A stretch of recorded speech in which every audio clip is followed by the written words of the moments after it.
and welcome back to Bard College. At the culmination of the last session, the party, after reacquainting themselves with various magical friends and family, descended beneath the cavern protected by the Behir, Lord the Destroyer, and found themselves in a small alcove created seemingly beneath the lowest depths of Felidrandor. After descending down that stairway, they saw this chamber, which I guess you can now see on the Roll20 page. Yeah, the map.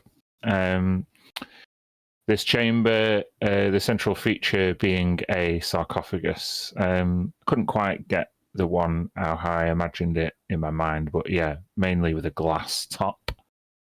The sarcophagus containing their erstwhile former companion, Titiana Montenay, with her hands clasped together, unconscious, it seemed. Then, after laying their eyes on her, they were greeted by an older, more dishevelled, haggard, weary Frederick Rosemantle. A scar across his face, filthy, ripped robes and scale armor, but most prominent of his adornments was this bronze collar. Wait, come here. He asked what took you so long. So, would anyone like to reply?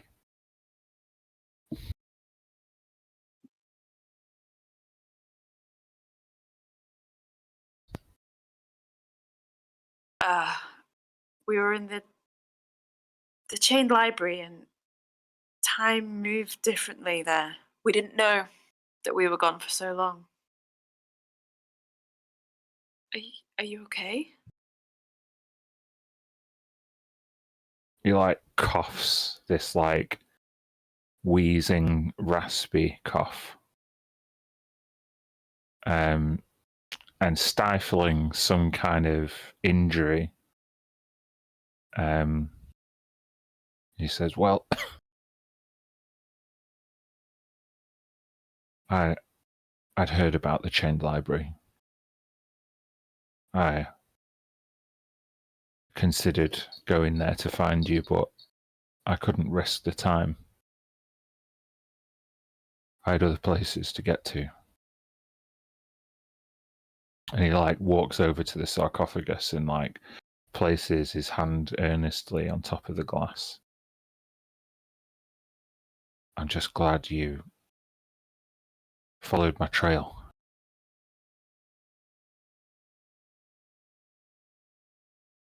Truth be told, I haven't been down here that long.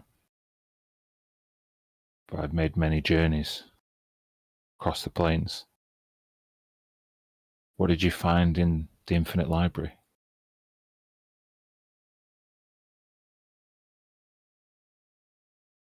Some books. Some amazing books.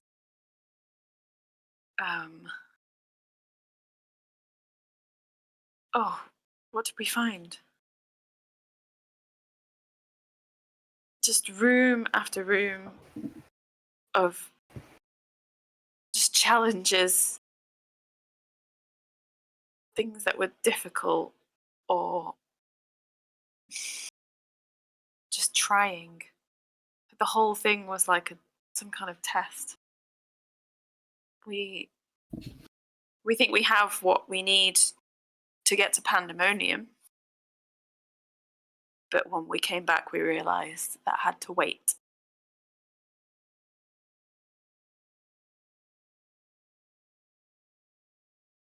From out of the shadows from another antechamber steps a female half elf, more than half drow. She's a strange looking woman with chains wrapped around her, seemingly bound around her right arm. Her right arm deformed somewhat with it elongated claws, or just on the right arm, and burn scars as if the chains were seared into her very flesh. She also then bears a very prominent stitching scar from the bottom of her chin all the way down the center of her torso to below her navel. Chains wrap around her body, suffused with bandages. One bandage covers her right eye, and she looks at you with a milky left eye before addressing. As she steps out, she addresses Freddy. I told you they would not go to Pandemonium. No one would go to such a place willingly.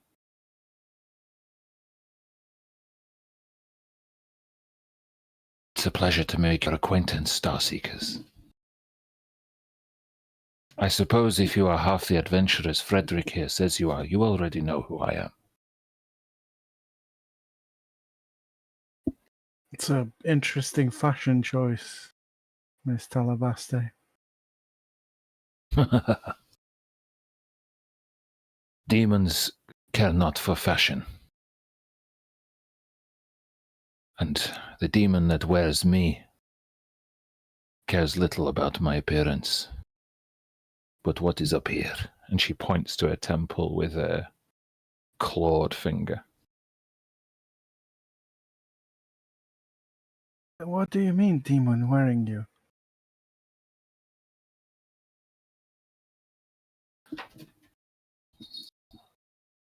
That's all we are to some demons. Cloaks to throw over themselves. They use us like playthings, like an outfit, to walk among the material plane.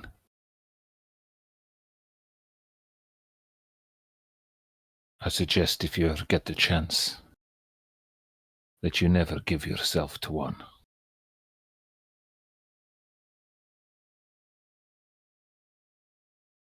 Which one? As she has that question, Freddie interrupts with a cough that seems to get really like hacking. Talabaste here was the only one learned in the ways of the abyss that I could get to and return to.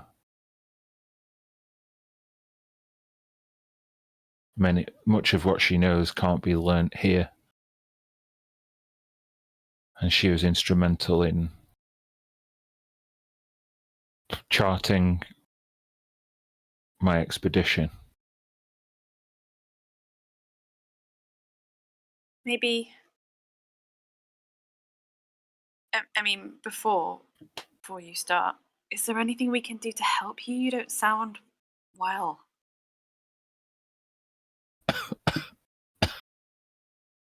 Sit down. I should take a look at you. He partially waves you away before being overcome with the cough, and he sits down on the side a ledge as he tries to pull at the collar. It's making the cough difficult as Talabaste looks on in pity.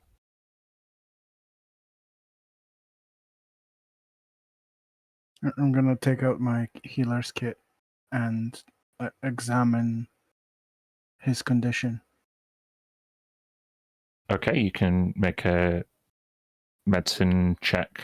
However, the healer's kit, is it a tools check or is it a medicine check at advantage? I can't remember how it works. With my healer's feat, I can, as an action, spend the use of the healer's kit to tend to a creature to restore 1d6 plus 4 plus additional hit points equals to creature's maximum number of hit dice. So let me see if I can roll that. So that would have been 8 plus whatever his hit die is in restored hit points. And then for my medicine check, it's 19. So you approach Freddy and you like brush back his like matted hair. The claw mark across his face seems to have completely taken his left eye. No. With that medicine check, you need to take it out. It's infected. All right. I say, how long has it been like this? It looks festered. It's going to kill you. How could you have let this happen?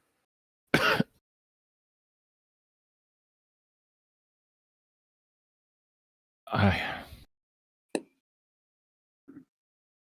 tried. To be honest, powerful druid or a cleric would have gone a long way a few days ago.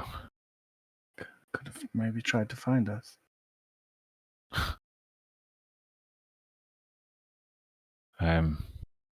It's not as easy as you might think. And he like clutches the collar.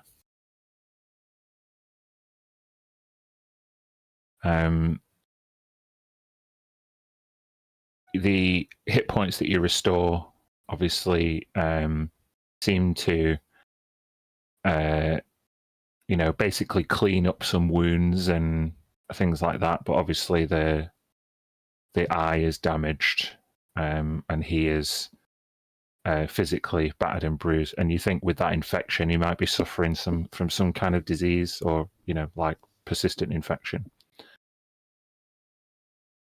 Well, I think you're in pretty rough shape. I think I can help you, but and I look back at like Mir and Red, like, what is this? Is that doesn't look good? I'm pointing at the collar. I don't want to cast the spell if I don't understand what's happening. Where did you get this, Freddy?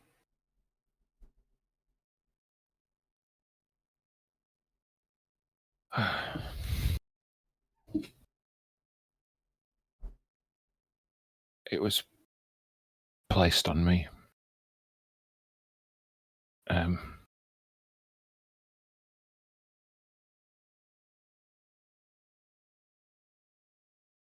I went to Vudra with Talabaste's help. A few of my recruits from the Spire conspired with me to concoct this plan in secret. I didn't know who I could trust. I didn't know how far the conspiracy went.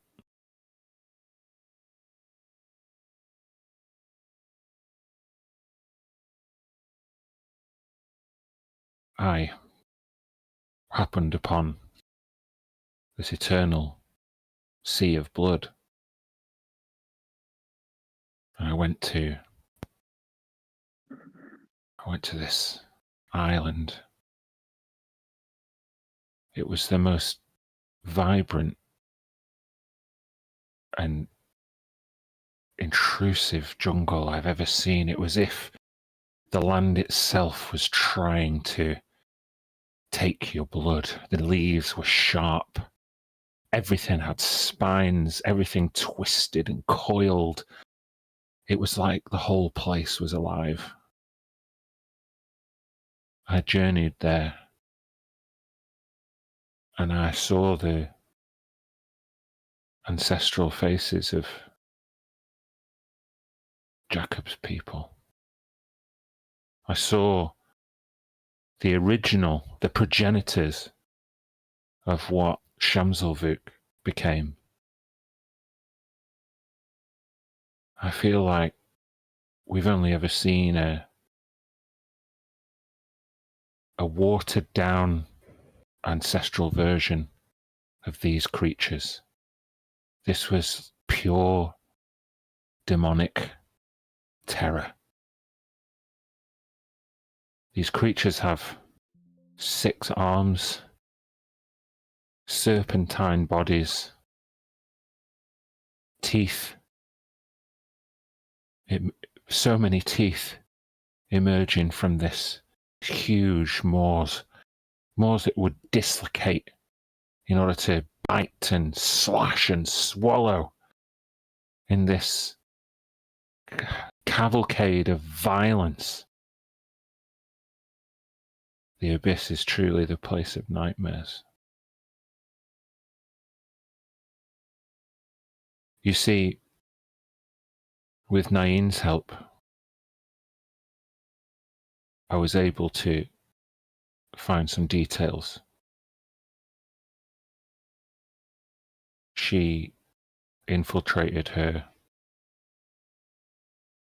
grandparents' home, another place that they practice most of their magics from, beneath the mountains in Inelian.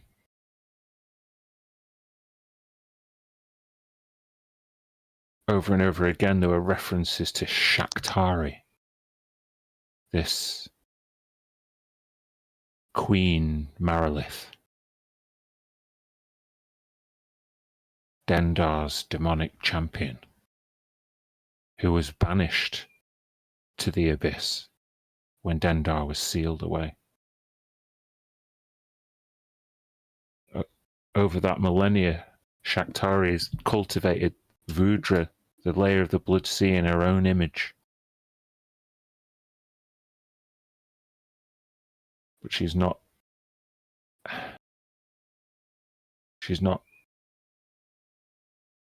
immortal.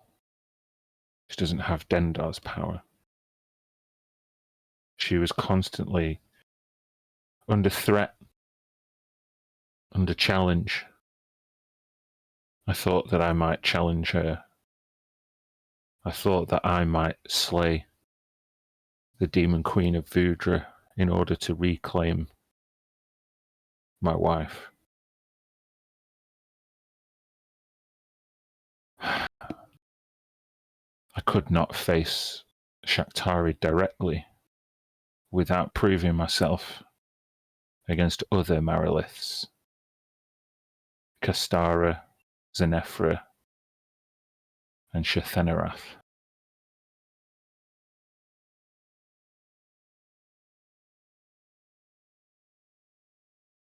I bested them all. I did not go in unprepared. I went in with a codex. I went in with the entire might of the Silver Spire and all the forbidden tomes that would not make it in to my library. I only wish I had my father's guidance.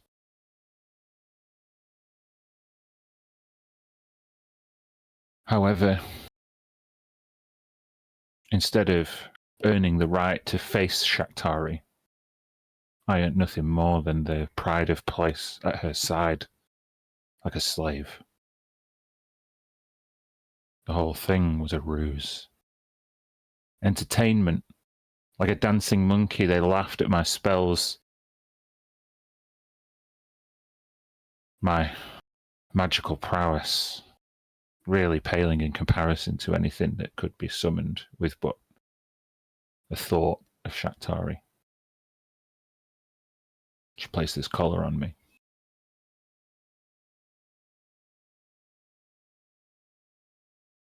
While Shaktari prohibited me from casting any spells, and he knocks on the collar. I told you I went in prepared. With Talabaste's help, I concocted a poison. Didn't require any verbal or somatic components. All I had to do was pour it into Shaktari's carafe of wine.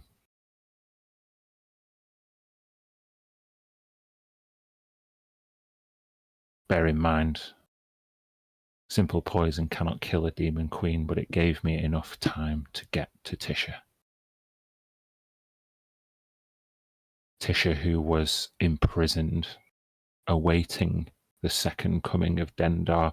She was meant to be Shaktari's gift to the Nightmare Serpent.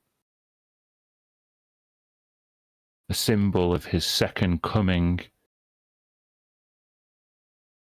a patron on the material plane. His word would be spoken through Tisha's lips. I managed to rouse her. I managed to free her from her chains.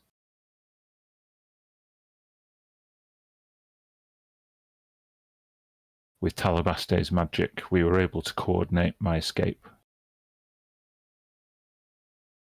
And as I was about to step through the portal with Tisha and freedom but a step away, some blood magic rite, some glyph I had not seen, some malfeasant trap I'd fallen into, activated upon Tisha's heart and stopped it dead.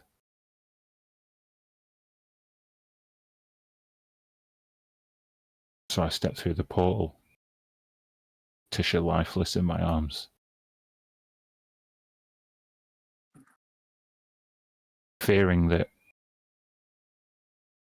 there would be reprisals, I couldn't bring her back to Silvercrest. I couldn't take her anywhere except nowhere.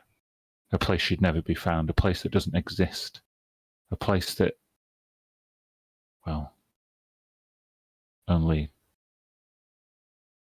Kamoon knows about.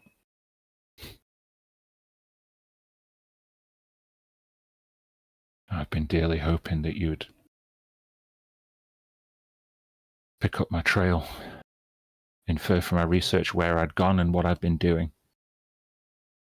I couldn't leave it so obviously in something like a letter, in case it was traced or intercepted.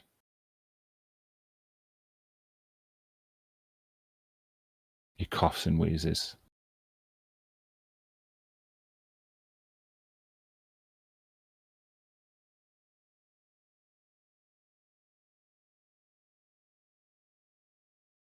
I no longer have access to any of my magic, and I'm worried about the consequences of trying to destroy or take off this collar.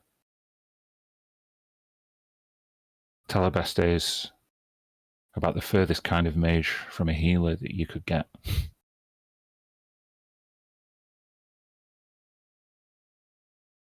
But I implore you, before you even think about my condition, see what you can do for Tisha. And he reaches into a velvet bag and pulls out the biggest diamond you've ever seen.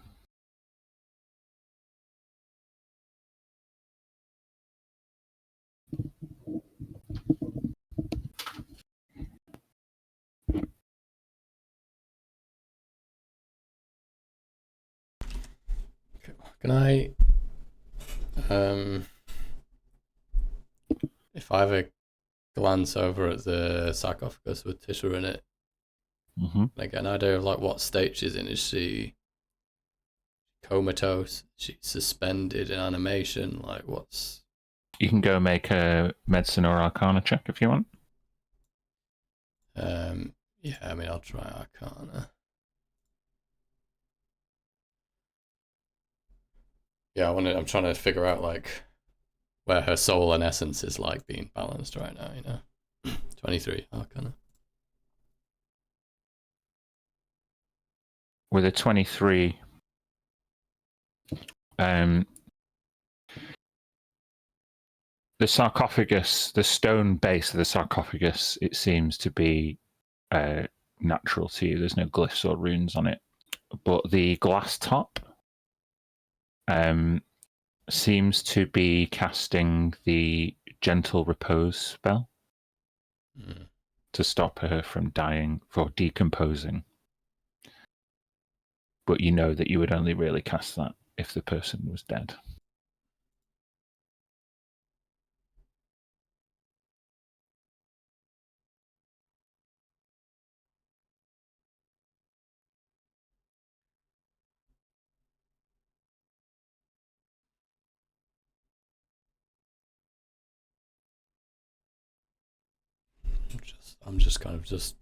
I'll just stand there and ponder over that for a minute. Think about what we can do.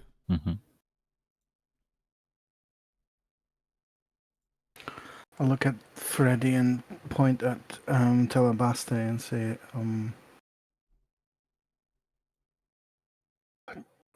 why is she helping you? What's her deal? She looks. He looks over to Telebaste, and Telebaste interrupts.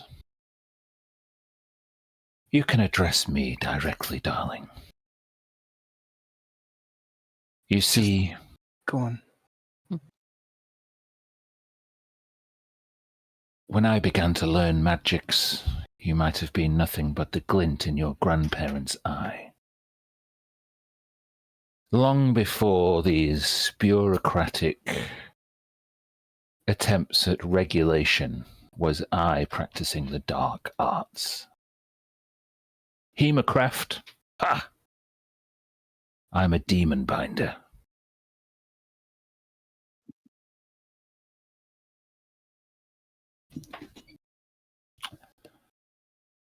Perhaps rather than explain to you the limits of my power, might as well show you. And she pulls the chains across herself to one side, and this scar from her chin to her navel begins to open up. And out of her own body steps a Quasit. This strange demonic creature springs to life and leaves Telebaste's body collapsed and corpse-like. I've been using Telebaste's mortal shell for centuries.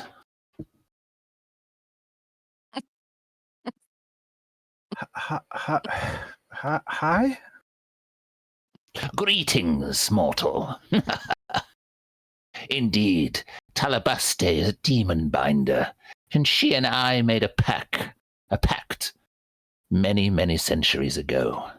I bequeathed unto her the secrets of demon binding and blood magic, and all of the horrors of the abyss.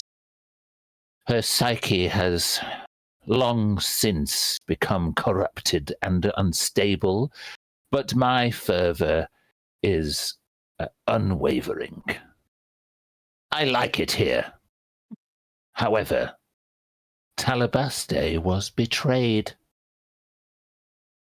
She is a distant relative of those Montanes. The grandparents of the one that lies before you. The instigators of this conspiracy the young mage speaks of. Indeed, over a century ago, accusations of hemocraft and conspiracy were laid at the feet of the Montanes. And who did they blame? Well, the old half-drow who lived at the bottom of the hill. Me. I took the rap for all the Montanes plotting, their conspiracy to bring about the second coming of the nightmare serpent, all put down to the mad ramblings of the dark-skinned demon binder. I was cast out to fellow Drandor, and I've been here for centuries. I have much more to gain from the Montanes' failure than a mere unconscious fiancé. I have my entire reputation to claim back. And when the Montanes are left but a smouldering crater in the ground, I will resume my place as cultural leader and mage superium on the Isle of Inelian. Or at least, my skin suit will.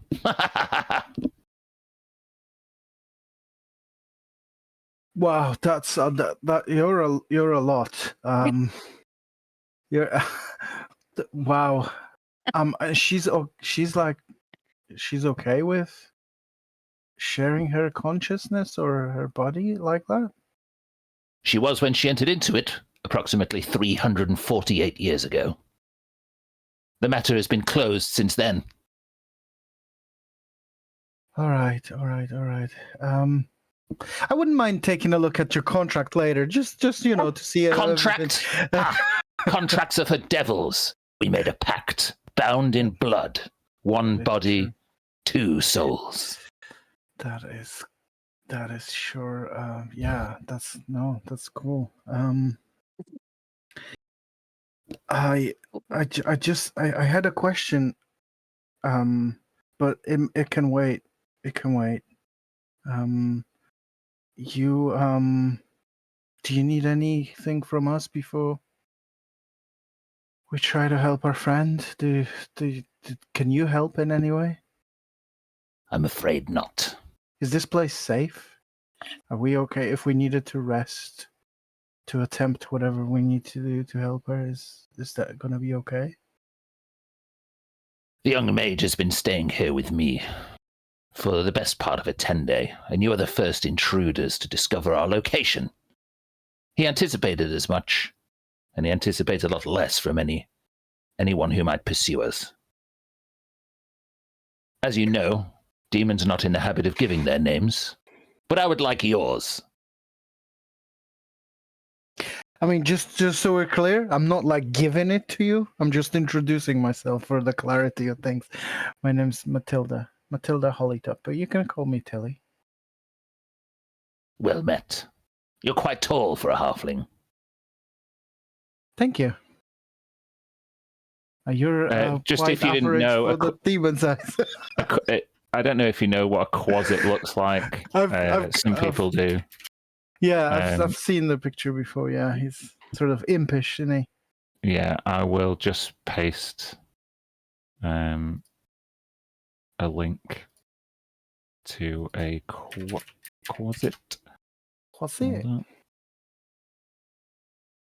Yeah, quasits look like this.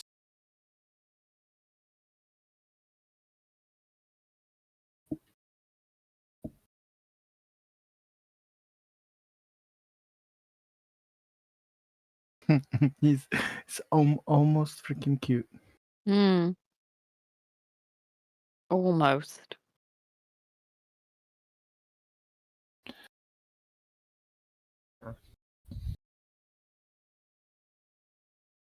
Huh. And the rest of you, how might you be addressed?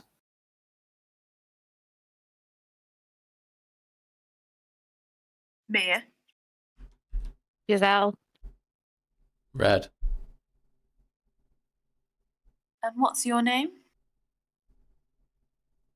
Shan't have my true name. But you can call me Jorgoroth. Jogger. Cool fake name.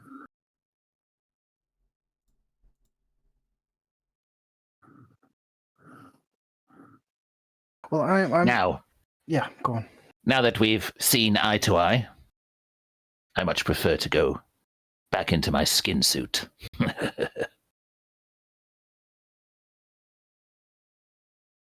Yeah, I think we'd prefer that too, to be honest. And when Well. we talk to Talabaste, are you? I hear and see everything. Okay.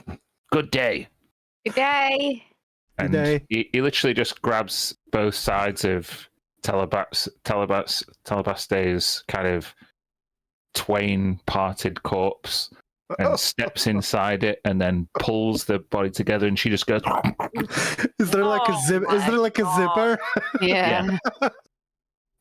So horrible. She like comes to her senses after a few minutes. You can't be okay with this. I'm afraid I have little choice. Are you aware of what happens when he comes out? Unfortunately, Oh, okay. Are the all the like chains and stuff so that your body doesn't fall apart? Is that one? they are quite magical, but not the most practical. Wow. I mean, I thought I'd seen everything, Louise. but that is something else. I think I do have some questions to your occupant about, the demons, Vudra in general, but I guess that can wait.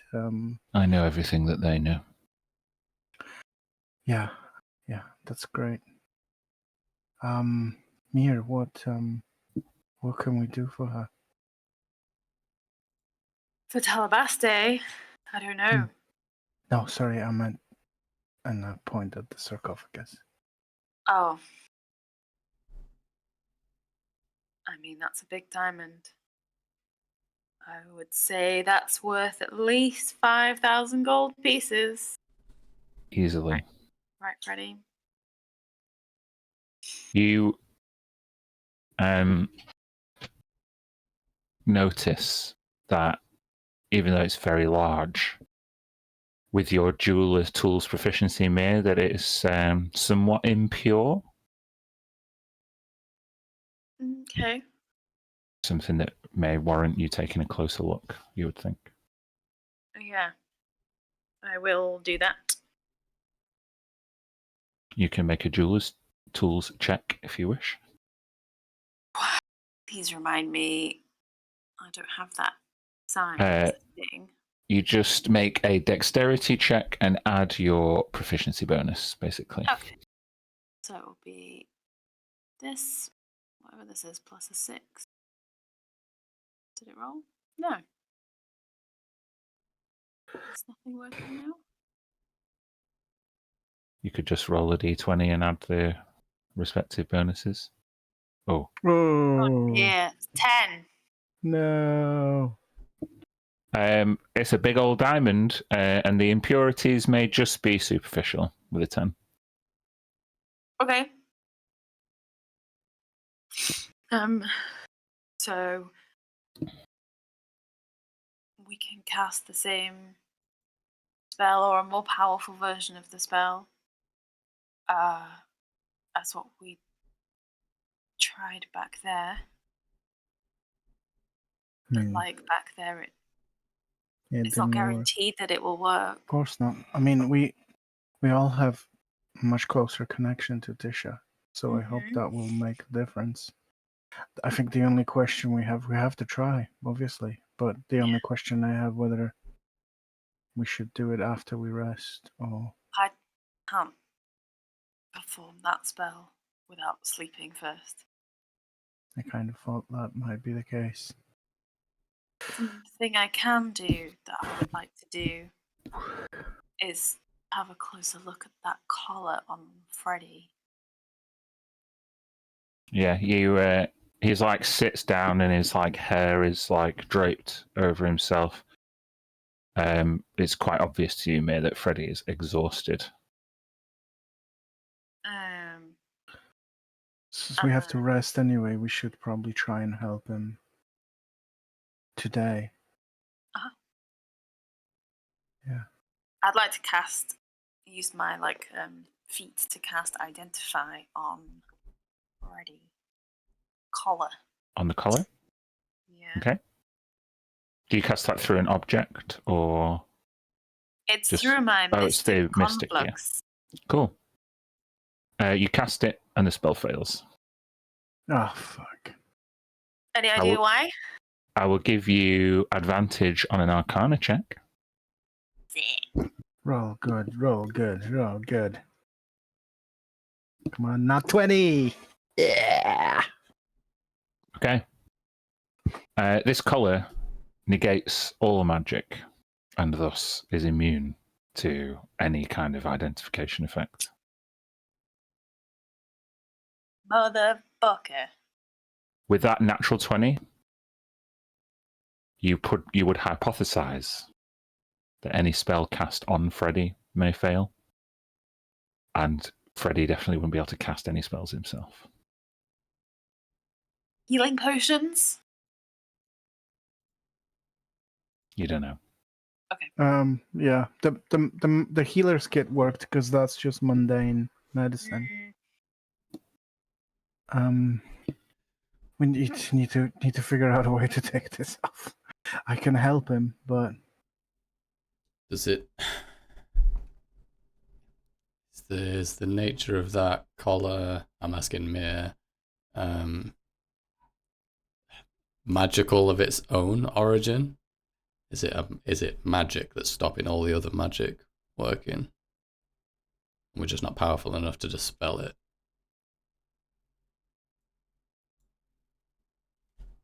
Mia, I will tell you that you've never seen anything inhibit magical power. It's not giving off an anti-magic field. It's not. It just seems to be completely immune. It's like it's not connected to the weave at all, and everything is connected to the weave as far as you're concerned. It's really... I've never seen anything like this before. I can't explain it. I know how to cast like a field of anti-magic, and it's that. And it's not... doesn't seem to be casting any magic itself. I'll leave you to ponder, because we're a bit late going. ponder to the my break. orb. Okay. Yeah. See you in 20. So be back at 5-2. All right. Yes. See you in a bit, guys. 20.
welcome back. The party has got a chance to speak to Freddy and meet Talabaste over in Tor, the Demon Binder. Freddy seems to be ailing from a kind of deep-seated infection, but the collar, it seems, as Mir has inspected, seems to be immune to, resistant to, abstract from any kind of magic. As you stand over him and discern this, Mir,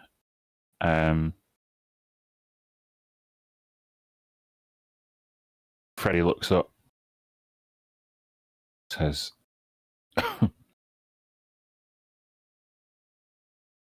"It's weird. I feel like I can't cast anything, but when I was carrying Tisha, I saw a glyph on her chest.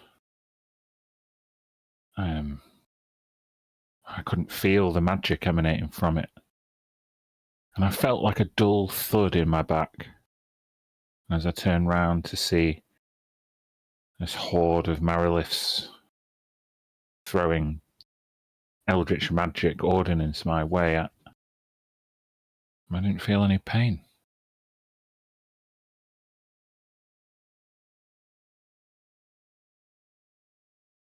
It's not just magic that it's blocking.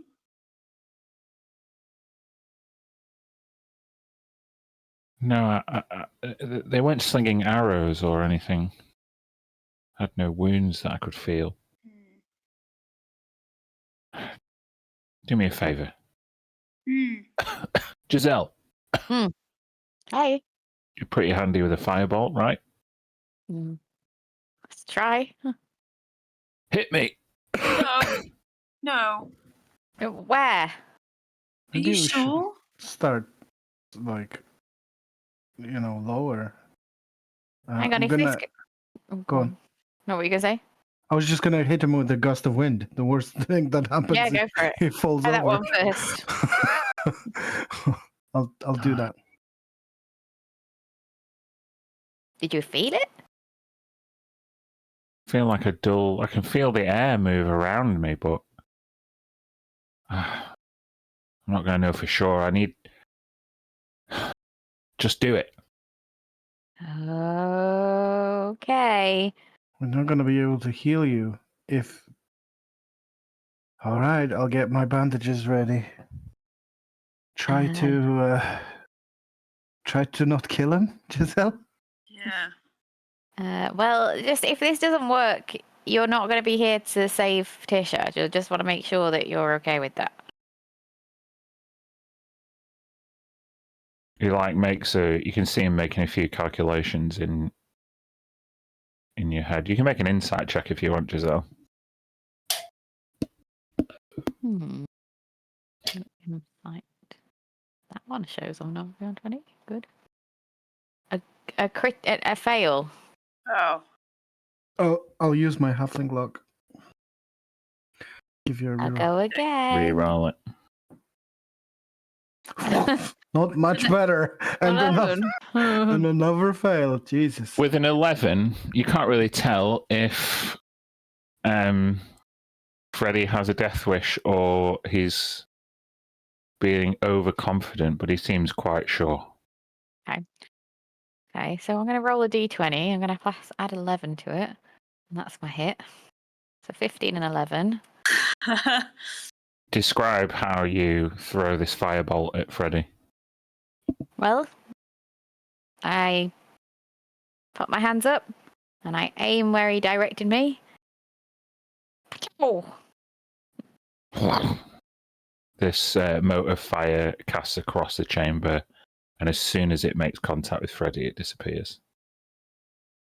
Okay, I don't need to roll for damage. Okay. No. Okay, good. I So knew you're it. immune. Yeah. I figured you tried to scry on me or something already. Did that work? No, but just when we got here, we figured you were so below ground that it was being blocked. It's this that's blocking it. We also, I think you tried Naeem, didn't you? And that was blocked. If I remember correctly. Or It was- she just didn't respond. There's Oh, a couple of blockages. Naeen is here. Oh, She's asleep. That's probably why it didn't work. I sleep like Like just sleeping. Like we take normal it in shifts. right. I'm awake and she's asleep. Okay, gotcha. No, that's Should be good. happy that you're here. That is good to know. Is she colored? No, she didn't go with you. No, she didn't. She, well, with her and Talabaste evacuated the whole island. It's funny how you can influence a religious community when a demon physically steps out of the body of one of the worshippers. Cleared the island pretty fast. Oh, that's what happened.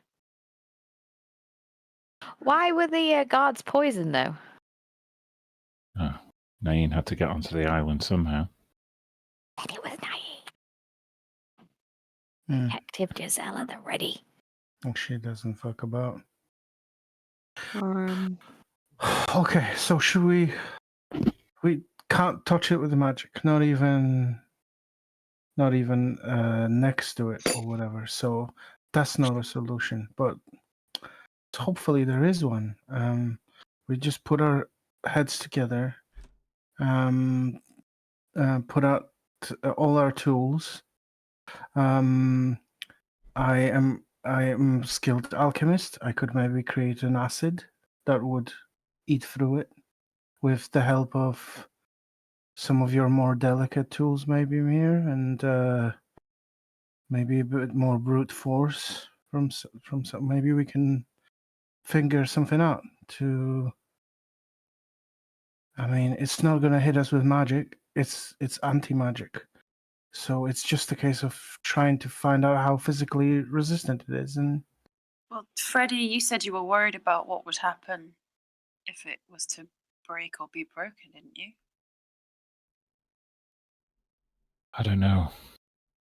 It's not like anything that I've ever experienced. I appreciate what Tilly's saying. That might well be a mundane solution to a magical problem. But if a demon queen put this collar upon me, if you Joxy, ooh, do you know anything? ooh. she like pulls up her footstool and to stand on it to have a look at it. Huh. Hi, Freddie. He pats Joxy on the shoulder. Gung gung gung. Well, it's brass.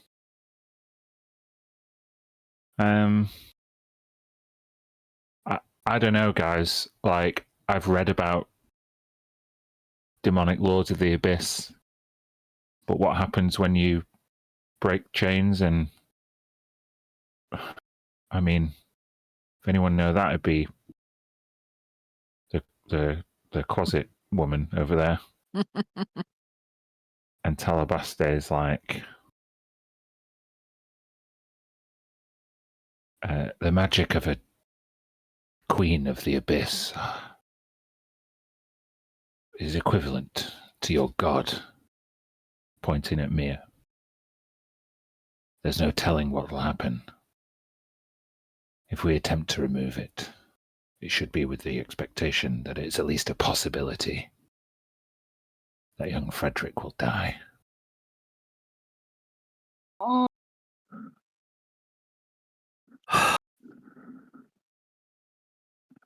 Do we have another diamond?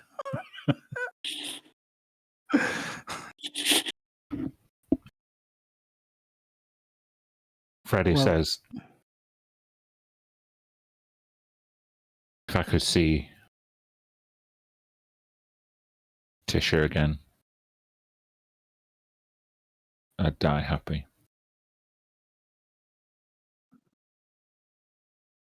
If whether the disease or the collar takes me, at least I'll know I saved her. That we saved her. We don't want you to die. You're a friend, and we'll need your help. We need to stop the queen and the one that she's trying to bring back. They need to be stopped. On that note, Freddie, did you getting Tisha away stop some of the plan to bring Dendor back? Of that, I can't be sure.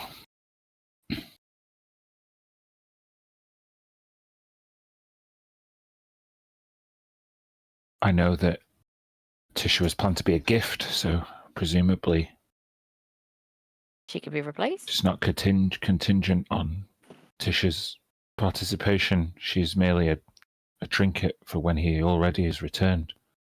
But I can't be sure. He coughs again. Maybe you delayed it at least a little bit, even if you gave us just a bit of time. As a side note to obviously getting her back, which is amazing. Okay, so if we're not going to attempt anything because there's a risk you could die and you don't want to do that before you see her, then what I suggest is I take care of you mundane ways as best as I can, and that means I have to put you down. Well, not kill you, but I have to take you out and take your eye out because that infection is gonna kill you before the morning.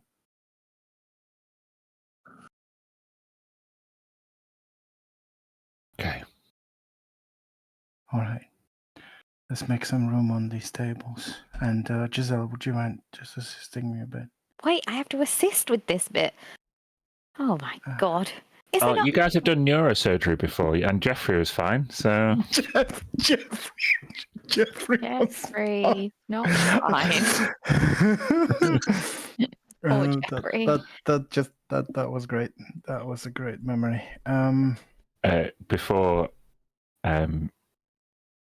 Freddie goes to get undressed, he says, perhaps before I go under, you should wake Nain. She'll be pissed if she wasn't here to object to all this, I'm sure. Yeah, of course. Where is she? She's just in, but this room is hexagonal, and off every side there's a little antechamber. So yeah, she's literally only feet away. You pull back a curtain and you can see Nain. She's sleeping in the fetal position, but holding a longsword.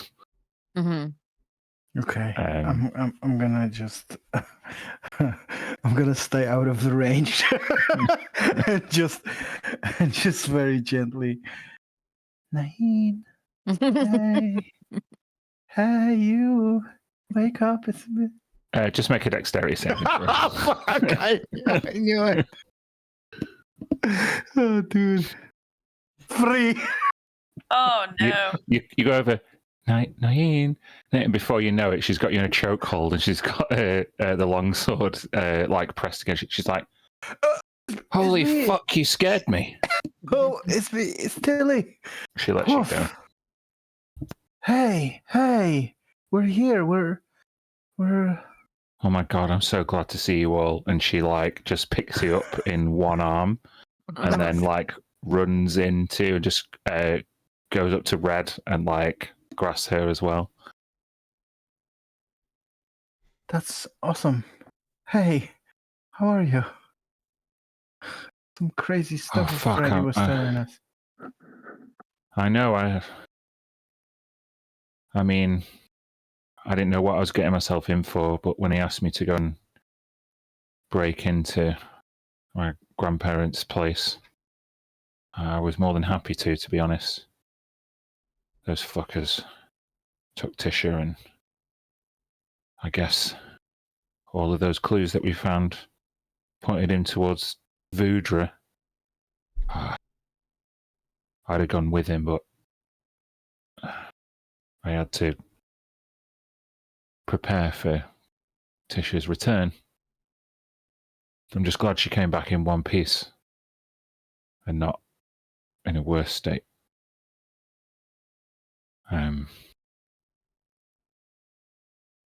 This island is fucking sick. All these elves topside,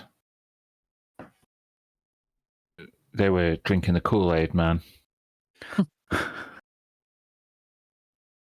They, give it all of the Corellon bullshit, but I could feel my grandparents' gaze when they looked at me.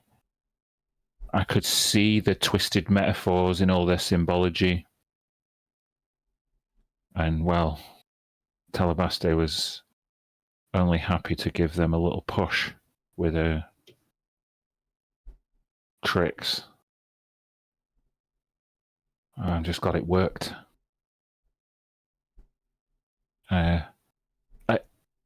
She places her ear to the stone and takes a deep breath. It stopped raining. Oh, nice. Good ears. No. Oh yeah, because we had a superhero angel. It's true. we bashed the. You guys thing. destroyed the weather machine? Yep. Yeah. Is that okay? Oh, it just leaves us a bit more vulnerable. I scoped it out. I remember the one from Storm Cradle. It just leaves us a little bit more vulnerable. And he looks at Freddy. If whatever you're going to do with Tisha doesn't work, then if we need more time, then I'll need to go and repair it. I can't let them get to her again.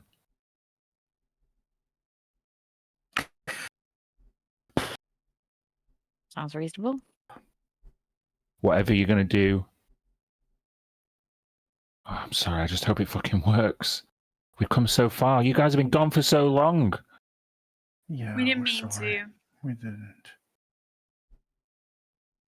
We're sorry. Couldn't Oh be no, helped. you wouldn't abandon us. Freddie knew. Freddie knew you'd come back.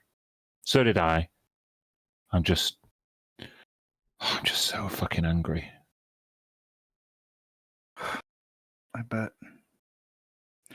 Well, speaking of Freddy, I mean, he's, the state of him. He's got high fever and infection that's going to knock him out, and no magical healing's going to work. I gave him every potion I had, and it just seemed to get worse. Yeah, I can help him. I think at least for a little bit. I don't know the nature of this disease that he has. If it's just something that I could very easily heal with a little bit of magic, not even a very powerful one either. But obviously, nothing's gonna work. So I'm kind of really glad I've learned how to use a healer's kit. That was a really good choice. Okay, I'm gonna knock him out, Nain, and I'm gonna have to take his eye out and clean the wound and infection, and take care of his other wounds, and pump him full of certain mushrooms and fungi that will have antiseptic properties, and hopefully he can survive. He asked us to wake you up for this. Yeah. I wouldn't want to miss this. How can I help? What can I do?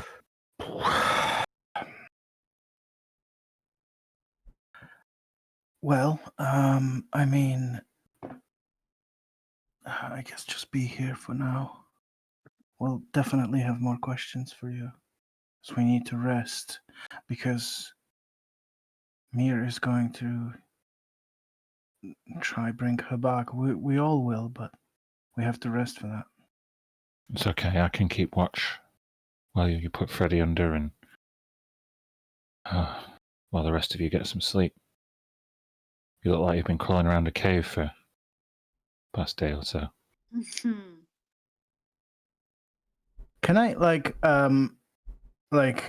try to inconspicuously turn my back to Talabaste and like make a gesture to Nain like shoot like, you know what I mean? Just like... Do you speak Thieves' Cant?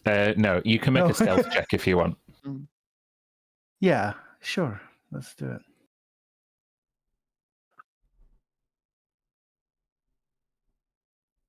It's a massive 12.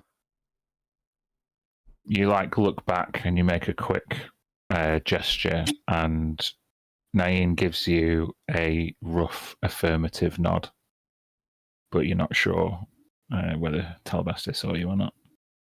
Okay, cool. Yeah. I just kind of wanted... All right, okay, cool. Let's clear this tabletop. Before you begin this, Freddy, something you should know. Father is still alive, to the best of our knowledge. Or mine, at least. Hold on. I won't have to knock him out. He'll just pass out. Definitely not know that. He it's like he'd heard it before, but he didn't, or he suspected it, but he never really was confronted with it. And with that con save, I'm going to say it's a DC 13. Yeah, exactly what Luca said. He faints. That's so... Well, this is so convenient. All right. Does he know who his mother is at this point? I don't want him to die. Not bringing that up. Just let's just calm down, all right? So, No, he doesn't make it. All right, okay. I'm gonna try and get... Nain was like, shit. God. He really, like, whenever he was talking about his plans, he really spoke about his dad more than he ever had done before. But it was kind of like in a resentful way. Not like I wish my dad was here so he could see me do all of this cool shit. More like if my dad was here to help, then maybe I wouldn't have lost Tisha in the first place. You know? He's kind of mad about it, I think. But I'm glad he knows if that's true. How did you find this out? It's a long story, which is somewhere probably fair enough to unwrap by now. So, with the pending doom becoming all of existence. And I'll give some very brief disclosure about the CCC. And in fact, I don't know if I need to make a check or just be reminded when I actually last really physically saw Reginald. It'd be the last time you were at East Cliff. The time before that even. Yeah. That you know that he's been spending most of his time hiding out there under the clandestine cover of one of the CCC members, as one of the CCC members. You know that he was doing it for Freddy's safety, but probably left it too long. You know when you don't catch someone's name and it becomes too late to ever mention it or ask. You know that part of Rosemantle probably knew that the time had long since gone, that it would ever be, appropriate to come back, that he probably is ashamed of his disappearance. You see what I mean? Yeah, that's just the insight that you get from a brief interaction with him, and his kind of... The character he became, you could see, is not really the character that Freddy speaks of. This was a much, a secretive, shadowy, elusive coward rather than a kind of head of the spire and well-respected mage. Even though he might be pulling the strings from the shadows and doing his best to help Cerulea, As what you know that working for the CCC means that he may have got his hands dirtier than he would ever like to have admitted, just like Red has. Yeah. And all that is to say, the last time I saw him was prior to even the last time that I saw Manchun, and since then, gods know where he's ended up, so I've got even less of a lead on where Reginald is, or if he is still out there. Well, if he is still out there and Freddy gets his magic back, I wouldn't want to be within throwing distance. You know, I'm sure they will have lovely father-son reconciliation, and they'll come help us against the evil that wants to destroy the world. Obviously, that's what's going to happen.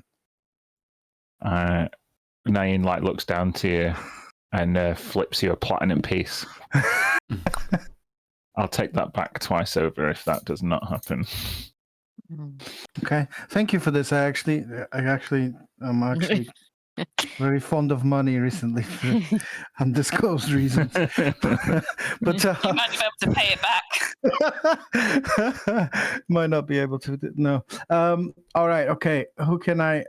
Can I get somebody's assistance on this Yes. surgery? Is this Okay. something that's going to take a long time? Like, would this be... What are we I looking don't at? know, DM. Probably sometime. This for will be sure. over the course of your long rest. This is what you spend your 2 hours doing as part of your long rest, I would say. Cool. Yeah, absolutely. So like I said, we'll whip out everything I've got, the best penicillin covering the mushrooms and all that. You got a drug everything for if he mundane. wakes up during the procedure. Yeah, it's called what was it called? The black root? What was? Yeah, it was the Devil's Root. Devil's Root, that's it. Yeah. Giselle, we're just gonna need to have a little bit of. If you just want to take this Malta for me, and then just yes, please. And once it gets powdered, put it in the hot water, and we'll. I can put it in coffee, boundless coffee. That could work. That could work, or it could make it a lot worse. Okay, we got water. I'm okay. I'm okay in trying it out. No, I think yeah, we can probably boil some water. I've got loads. Sweet. And yeah, I'm going to try and address all his. I'm going to start with everything else but his eye, making sure he doesn't have any other infections, other bleeds, anything else that I'll do, and then I'll do the eye last. Okay. He strips down,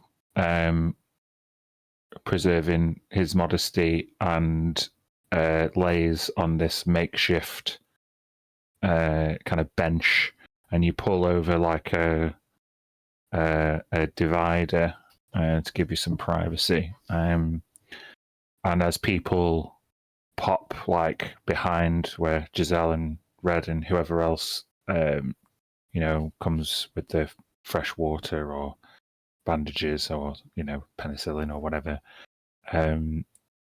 you see Tilly gradually take apart the dressings that Freddy and whoever has been helping him have applied over the past, looks like weeks. Some of these rags really smell.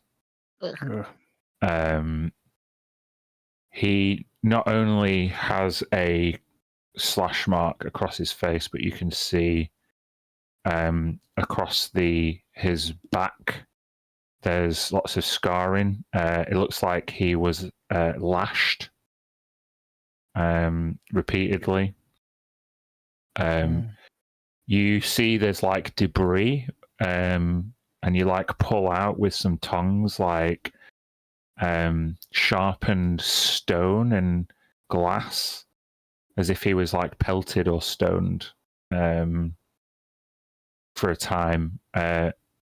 Grievous injuries which have all been prevented from healing any more than a normal human body would heal them without the intervention of magic.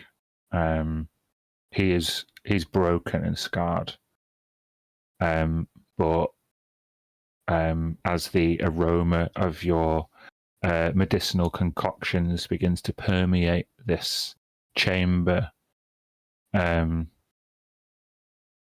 cold sweat of his kind of descends over his body, and his breathing becomes shallower. It's at this point where you begin to clean and stitch up some of the wounds that you can. With the medicine check you made before, you can tell that the infection is long since progressed. And with this procedure, let's just do another. I'll give you a medicine check or a healer's kit check at advantage, because you've got multiple people taking the help action here, I guess. Okay. Yeah, with an 18, you're not really able to do anything about his cough and the infection on the inside, but with the wounds looking a little bit better, and some fresh water and some rest, you might give him another night or two. Okay. Yeah. But you would I'll do advise that. him not to do anything strenuous with these like freshly sewn up wounds. Yeah, no, I'll force some devil's root into him to basically knock him out for at least 12 hours after we've rested, and I feel like I don't know. I probably before deciding on a dosage, I'll turn to the rest and just say, like, do you think he should be there for the attempt, or that might actually be better if he wasn't? No, I think he'll we want to be need there. him. You think so? I'm just worried that in his state, that he might be. He said he would die happy to see it. Some unconscious part of Freddy's brain hears this conversation, and you hear him moan from beneath the anesthetic, as if you could make an insight check if you want, Tilly. Sure.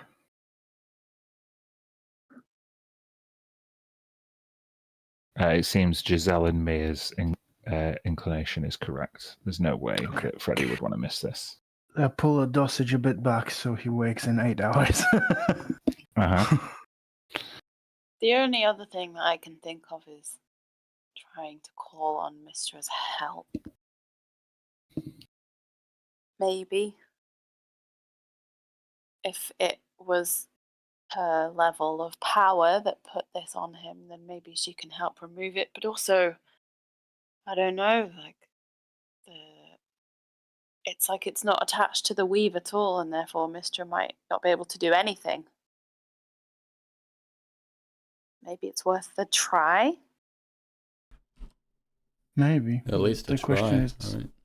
the question is whether we should try it before we try to. I'm just really. I think if he was awake now and he could say it, he'd probably agree with me that he'd want us to keep all these things in reserve in case Tisha's resurrection doesn't work, rather than on him.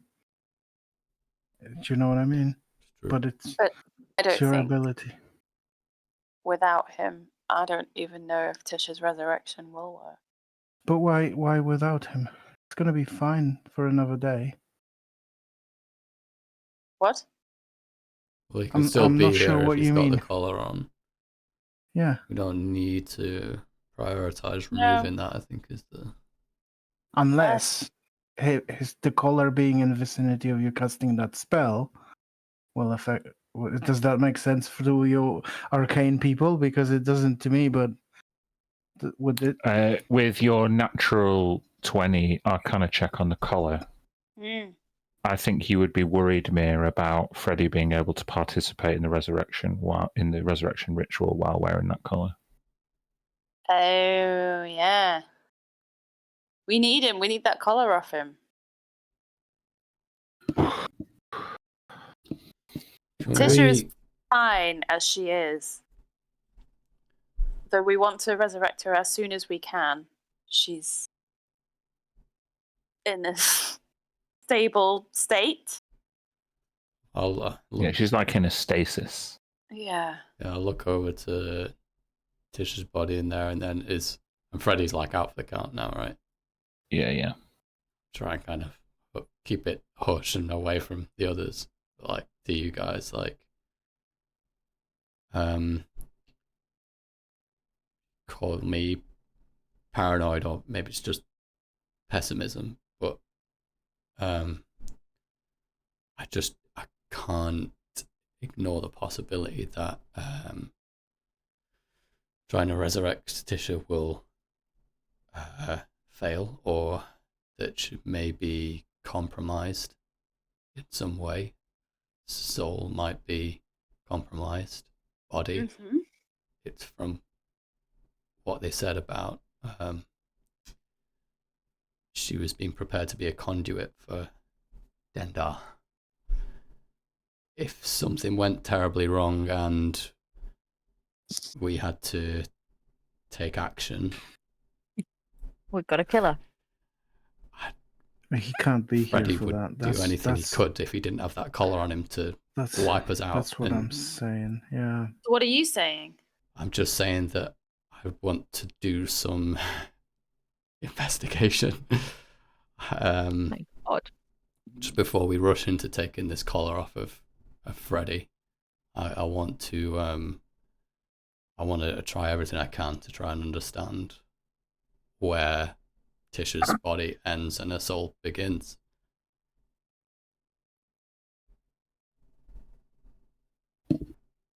Let's just let him sleep for 8 hours is all I'm saying. I can do this. I mean, I'm intending this to be like my couple hours of part of a long rest if possible. I've got like a couple of spells I want to try and Absolutely. I mean, unless you've got any objections or you want to accompany me, I'm going to try and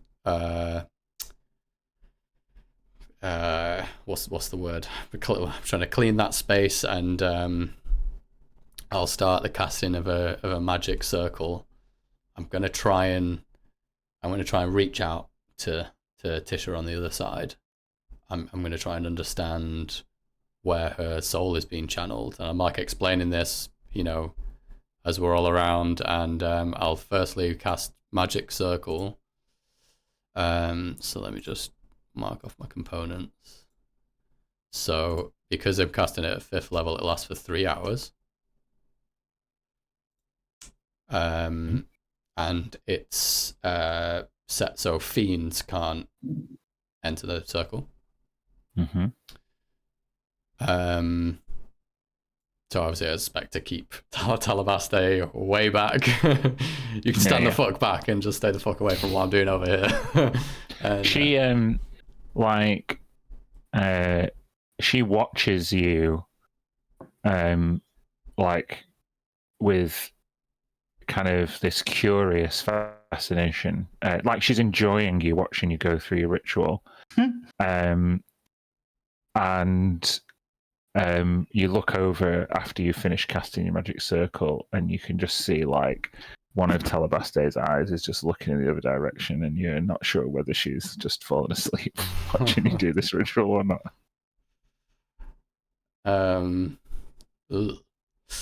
Yeah. Do any of you have are any of you able to cast Greater Restoration at all in case of an emergency? Yep. So yep. In character, that sounds more like make the proper holy preparations and stuff. But basically, if I go haywire, smoke him if you got him. Yeah. Though I guess it's probably in the same time as I'm doing my thing, so I'll probably yeah. So maybe I don't know if Giselle was helping you, could Mir help me with since this is more of a religious rite. Sounds reasonable. Yeah, cool. Then I will cast Intellect Fortress, which I can concentrate on for up to, is it 1 hour? Yeah. And then as another ritual, what I want to do is I want to cast Contact Other Plane. From within the circle. Yes. Is Mir in the circle as well?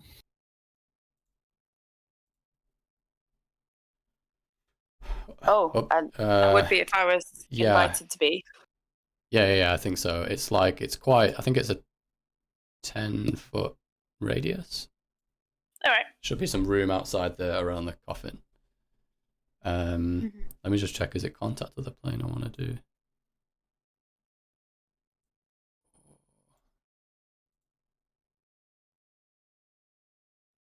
Yeah. So then as a ritual I'll cast Contact Other Plane. Put the description in the chat.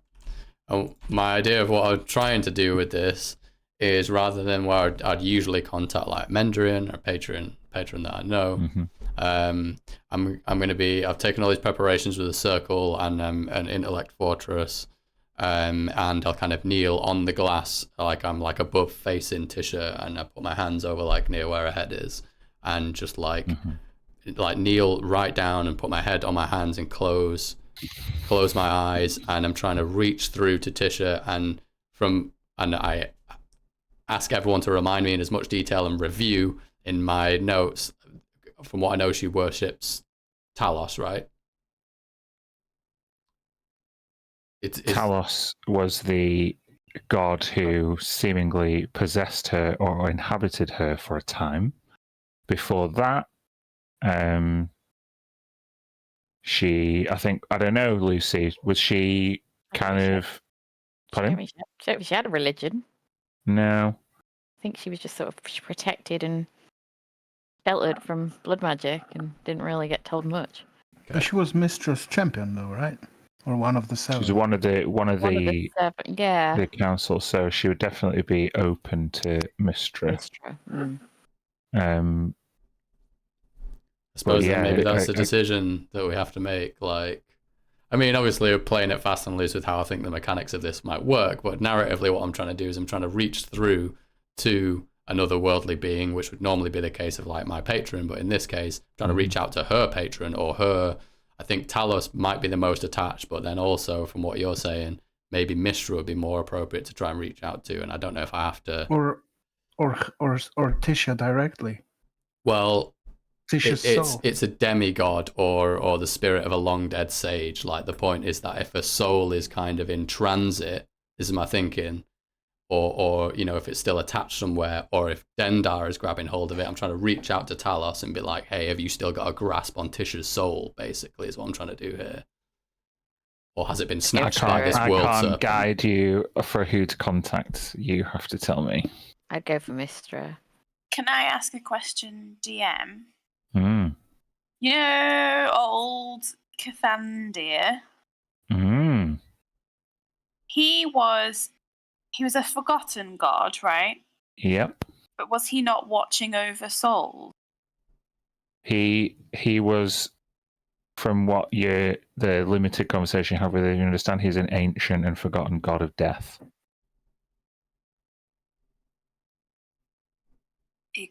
We could reach out to him. Call a favor. Yeah, I know specifically that you never mentioned that long dead god, because I was in game, I was like, this is the coolest shit I've ever heard in my life. And then we never roleplayed talking about it. So, so we have no idea that you had that experience. So Red, you know, I know. Would this be an opportune when my eyes time? went black.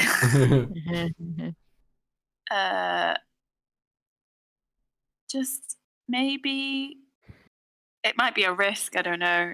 It could be an appropriate being to reach out to. And I think he'd be happy for us to reach out to him. But it was an idea. It's information blowing my mind. I'm trying to take notes on it at the same time as use my ritual. Yeah, that's.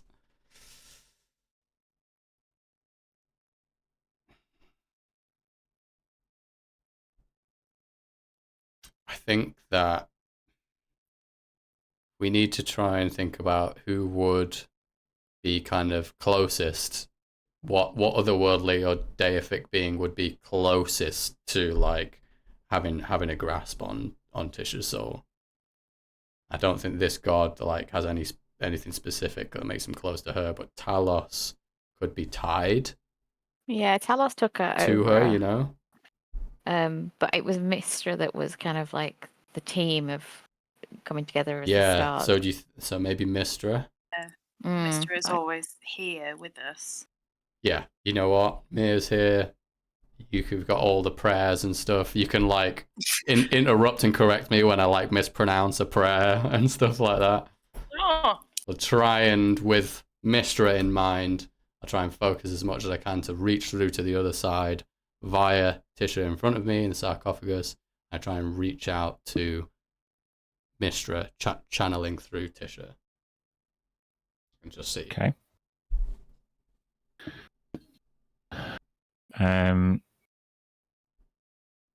You need to make that intelligence save then. Yeah. So. Advantage. Is it advantage you get with Intellect Fortress? Yeah. Intelligence. Oh my god. God. No. 14. Not good.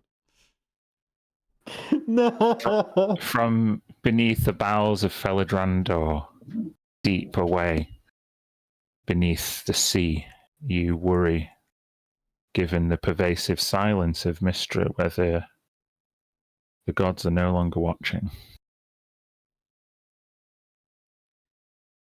So, presumably I take all of that damage. Yeah, roll Roll it. 66 psychic damage. Do it. This. Okay. You see, like, when Red goes to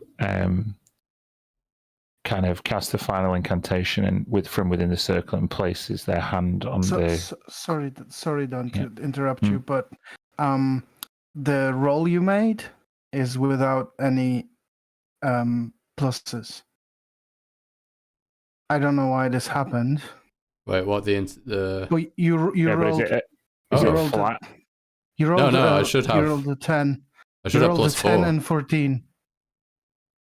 Yeah, it did. If you hover over, it actually just says that just rolled a d20. The fuck? Oh. I think I've read on the Beyond 20 that saves are broken too. Let me try. Let me try like a charisma save and see if this would. I'll try something too. Just an 18. Yeah, saves are fucked. Doesn't Okay. add. This is the wrong session to find out saves are fucked. So actually, then it was 18. It was 18. Yeah. Way. So it did pass. So when you lay your hand atop the glass cover of the sarcophagus, getting as close to Tisha as you can from within your magic circle, you sequester Mistra's aid. Outside the circle, everything kind of goes opaque for a moment, and Mia and Red, you can see Talabaste, the surgical table. You could see Giselle just cleaning up some surgical equipment moments ago. They're kind of like cross-wiped away. For a moment, you're cast into complete darkness, and you wonder whether you're kind of tracking down if Tisha's soul has led you to somewhere in the abyss, some place of eternal darkness. You begin to worry, and your hope begins to falter. Mia, I'd like you to make a religion check, please. Come on, mistress. Can I guide myself? Sure. Oh boy.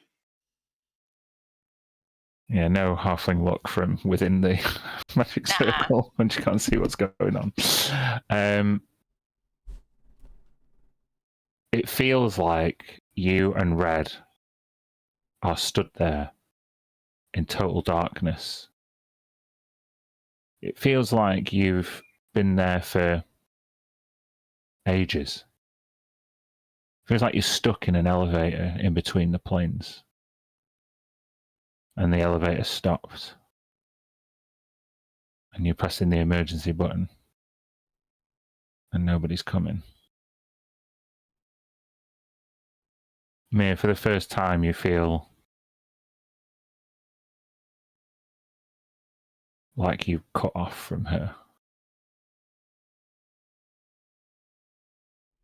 After some time passes, frustration begins to build. Red, Mistra is not your patron. And as that frustration begins to boil, what do you demand to know? What do you shout out into the void? Can we save your champion? Can we save her? Can we save Tisha?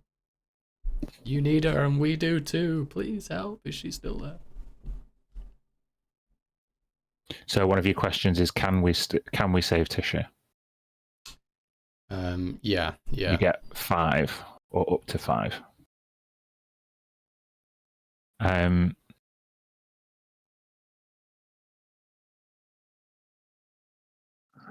When you ask that question, you see a mote of purple light. 1, 2, 3, 4, 5 surrounding the circle. 6. And then on for the 7th one, it kind of flickers. Unclear. Mm-hmm.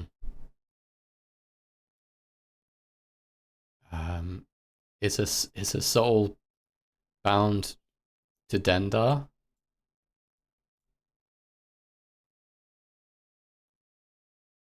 All of the lights go out.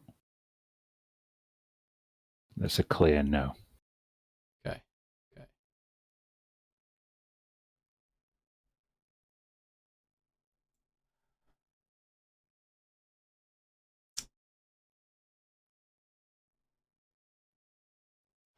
What else do you guys think we should ask? This is just above the table. Think about the brass ring collar, maybe. By the way, I don't know if I asked that before. Does Tisha have one around her neck or anything? She anything does not. Similar? She doesn't. No.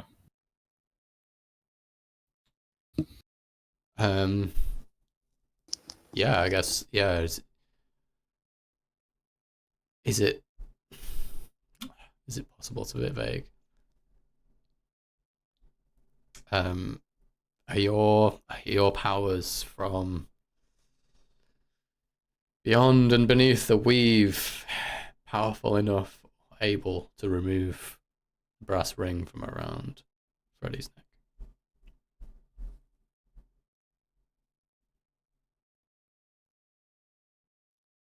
The darkness is cast into dim purple light.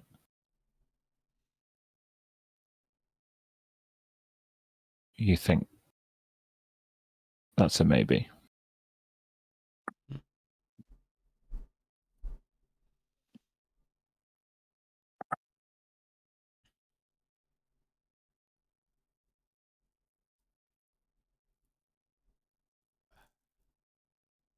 I guess I would ask, do you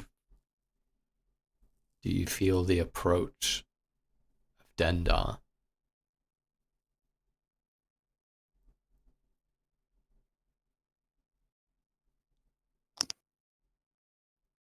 The purple light is then cast into a red light.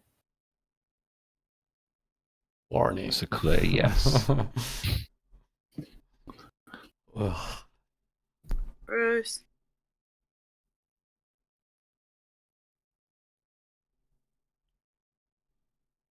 You have one more question, if you wish to ask one.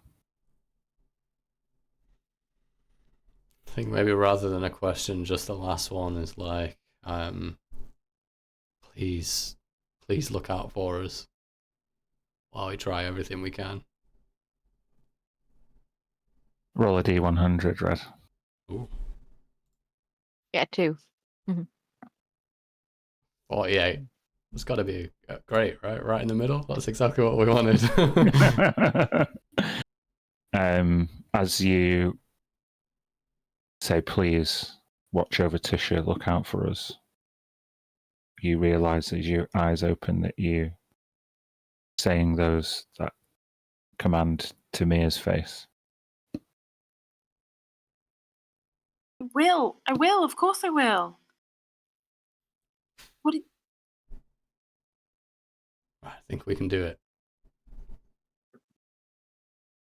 Do what? I think we can. Maybe we can bring her back. His soul is still. Whatever Freddy did, I think he did it in time. But Mistra feels Dendar's encroaching. His arrival. We have to save her if she's one of the 7. She's one of Mistress champions.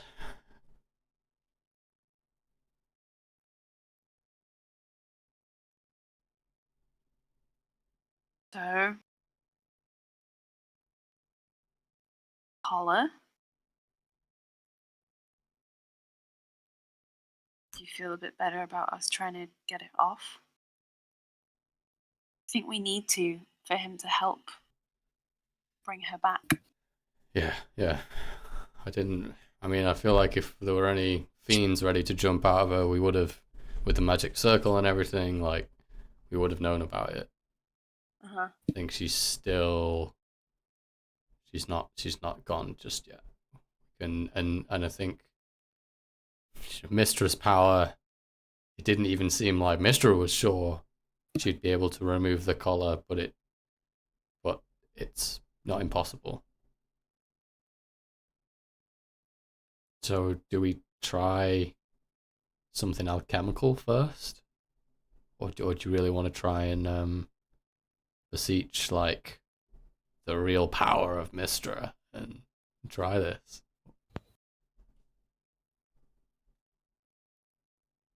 I do. But I understand that Tilly's worried because if I do this and it works, then I won't be able to get Mistra's help if we need it getting Tisha back.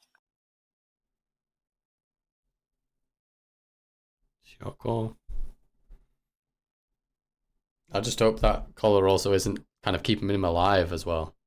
You know? Like if it's suppressing magic, what if it's suppressing a magical poison or, you know, a wound that was caused by a magical...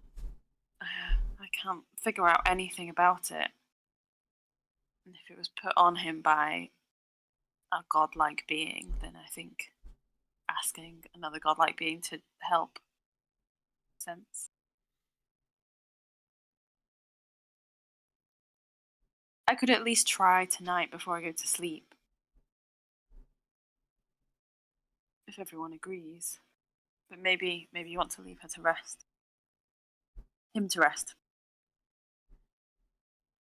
I suppose, like, the only person that could really say is Freddy, you know? Mm-hmm. Does he want us to risk it? and risk his life to take the collar off, but he'd be there and he'll have his powers, I don't think we to can. help? Or does don't he think want we to? I think if we left it up to him, he would always put her first. So you think he would wait? He would tell me to save it Yeah. and find other means to get it off him, but don't think that that's his decision to make.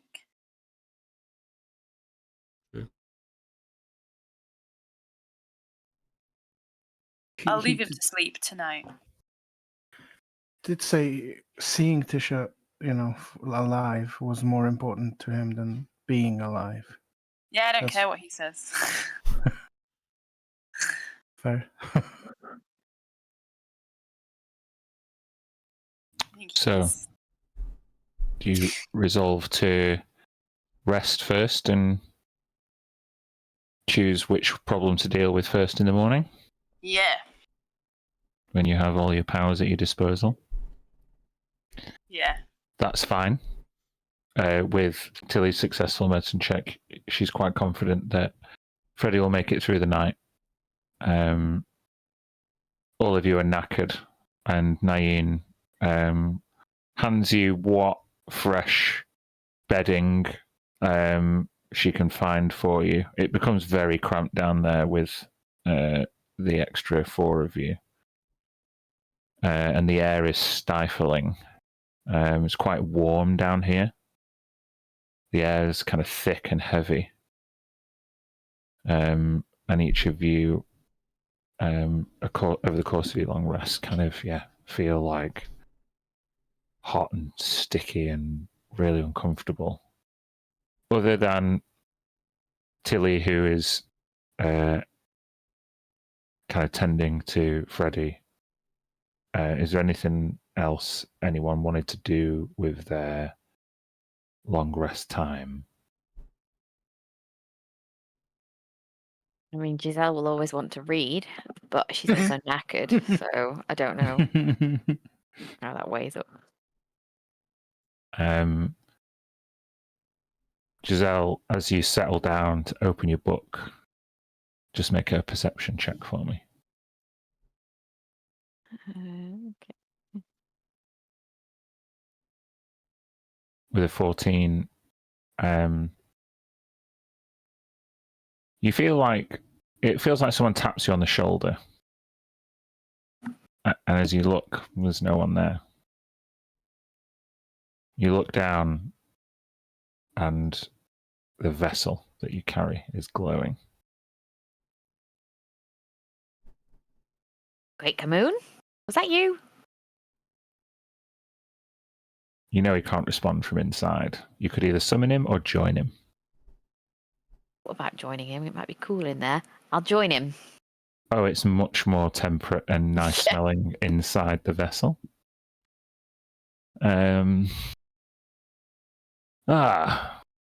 Lady Giselle.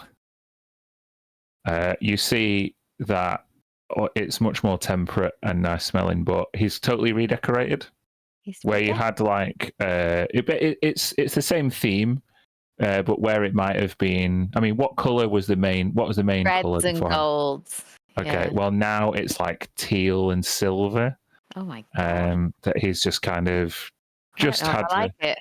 I don't know what you've done here. Come in. No, it looks great. It looks great. What have you? Thought you were napping all this time. I tire, not like mortals tire, but I thought I might redecorate. I can tell you don't like it. You hate it, don't you? No, it's fine. I just I like the red and the gold. But no, it's great. It's your home too, where we share it. So good work. I'll get used to it. Be fine. Tell me about this book you are reading. I couldn't quite see all the pages. Oh, just before we get into that, did you listen and hear everything that's just been going on? Yes, I saw a quasit climb out of a person. That was most disturbing. I did have this thought. They're trying to figure out this collar, and I thought you're really strong. Do you reckon you could break it off? Just an idea. I could try. Okay, well, it's a thought. We've probably not had that thought, but I might come back to you on that one. So the book is The Umbral Tome. Got it from the Infinite Library. I'm 7 hours in. I've got 72 to go or something like that. Yeah. Why? What are you thinking? You are very wise and learned, purveyor of many books. That is Yes. why the Great Commune respects you so much, Lady Giselle. Thank you. Got about But 6 stashed away. let me be of assistance. I'm sure I exist to move all obstacles from outside your path. And he casts haste on you, which will double your reading speed for this long rest. So Johnny that would be 5. how many? 25? Oh, how many No, hours? so 4. 4 hours, not Yeah. doing 2. 6. It was 61. So we're down by 4.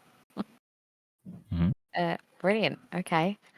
Well, I'm going to stay in there, read the book, and fall asleep in there. Those people on the outside see Giselle just kind of like coalesce into a column of smoke that is sucked inside the vessel. Nain kind of looks over and sees that nobody else saw that, and just kind of picks up the vessel and just puts it on a shelf, and then kind of looks around and. You would see this from like from over the top of your book, but yeah, she's just taking every precaution, it seems. Anybody else doing anything?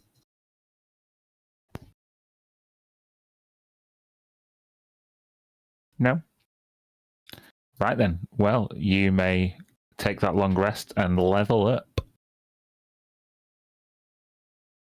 Congratulations, Kirsty. You've made it to level 20. Yeah. D&D. Yeah, you've done it now. Bye. Okay. Well, I'll take some time. What, we all have to do it now? Yeah, you got to roll hit dice and all that jazz.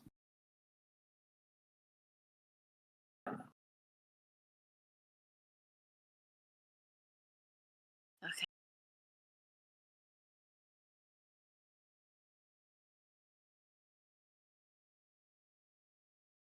Oh God.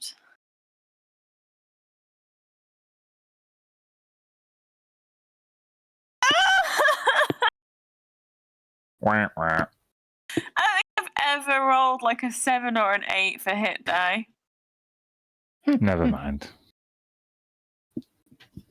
At least you hate know what this. Mia's final HP is now. Oh my Christ.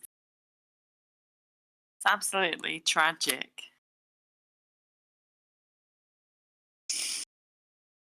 Fuck's sake. Do I get to choose between warlock and sorcerer, right? Yeah. Unless I wanted to become a monk. Yeah. A triple multiclass would be novel indeed. But I'm not clever enough to know how to do all of that now. Well, I did give you a week's notice Yeah. that you'd be leveling up. Yeah, you said the next long rest. You know, life got in the way. Shall I just do... Why do I... Oh, no. I'll just go up in sorcerer. We'll just continue on that journey. Is that what you really want, though? I don't know what I want. Oh. What I really, really want. What level will you be at when you've leveled up, Lucy? 19. 19. I'm 18 at the moment. Do you get anything at the next level in either Warlock or Sorcerer? You just have to kind of just level up on the character manager on one, see what adds to it, and then take it away and add a level on the other and see what adds to it.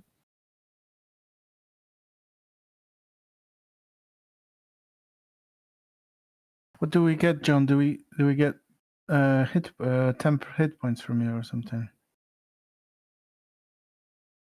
Oh, you're muted, I think, John. Does it go up to 15 now? Sorry, yeah. Yeah, maybe that's adjusted. Let me check.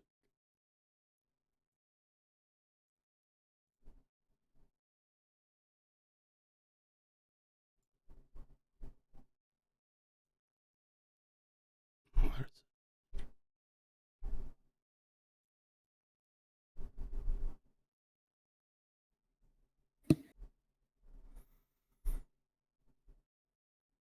Half your warlock level, so does that round up or round down from level 19? It's half the Round down warlock. always. So 9, so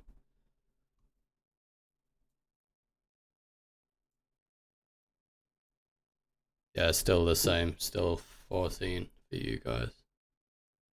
Cool. Maybe it's 24, I think.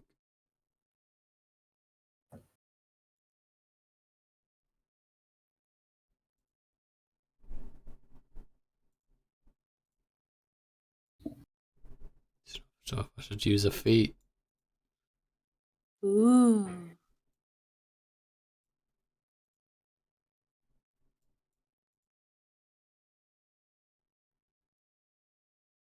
Fucking hell. You guys are powerful now.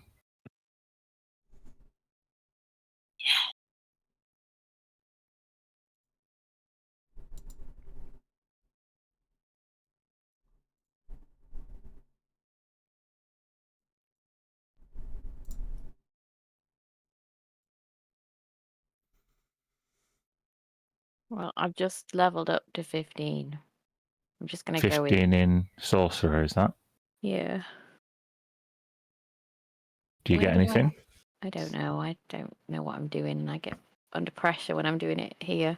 I'm just gonna go Aw. with it. I don't even know what I'm shit at this. Where do I know which hit die to roll? You don't get anything at level 15 in Sorcerer, so it's simple. You might get an extra spell. For your hit die, it's a d6. She gets an 8th level spell slot. Yeah. No other class features, what I meant. Yeah, that's right.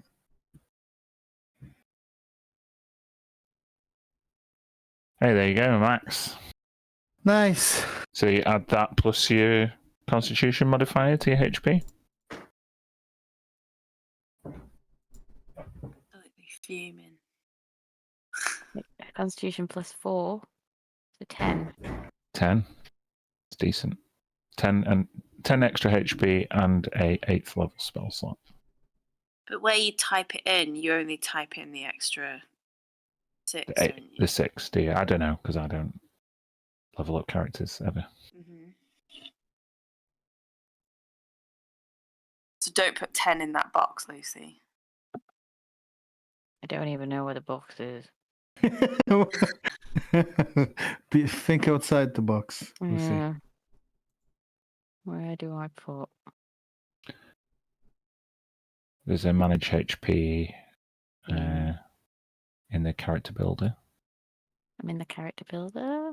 Well, you were just on the class screen where you upgraded Sorcerer to 15. At the top of Yep. that page, there's a big blue Manage HP button. Got that. A maximum. Sorry, I'm adding. Now, Where it says rolled HP. Add another 10 onto that. What the No, number add is a there? 6. add 6 onto that. Okay. Because it will automatically add the 4 because it knows you get at least 4 every time. Okay. That's done.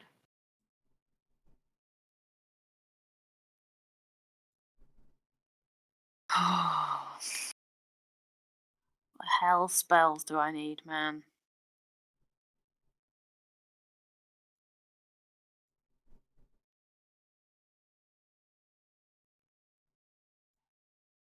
Oh, I get to prepare one more. That's cool.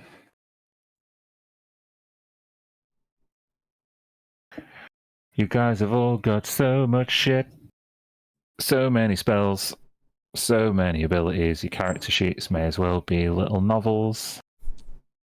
Yeah, but leave us alone. Don't bother us with baddies and stuff. Okay.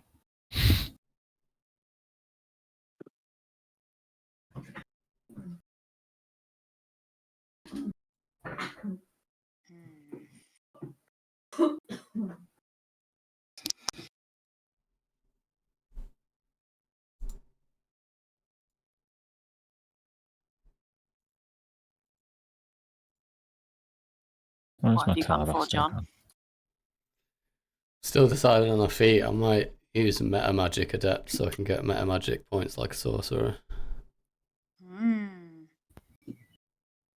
Bit of the old twin spell. Yeah, maybe. That would be The really cool. good one's Heightened spell, but it requires 3 sorcery points, and you can only get 2 sorcery points with this feat. Which ones have you got, Lucy? You've got twinned and quickened and something else? Yeah, I think those two. I might have heightened. Let's check. Quickened is real good. I think you use that more than you use twinned. I do. Quicken, twinned, and extended. I've got. In fact, I've never used extended. Hmm.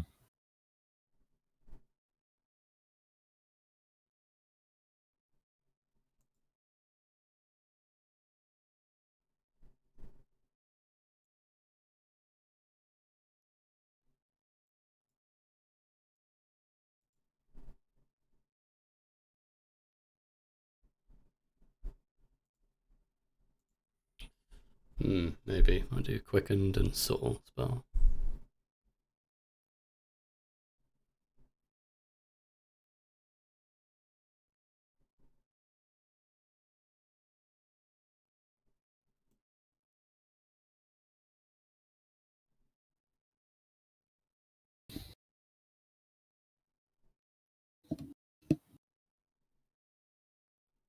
If you make a decision now and you realise in a day or two that you want to go back and change it, that's okay.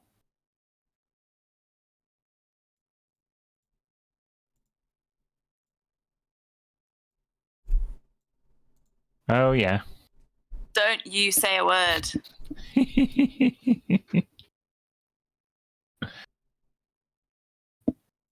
Fucking clap.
Are we still under the effect of the hit point maximum reduction from that strange, what was it, that weird plant?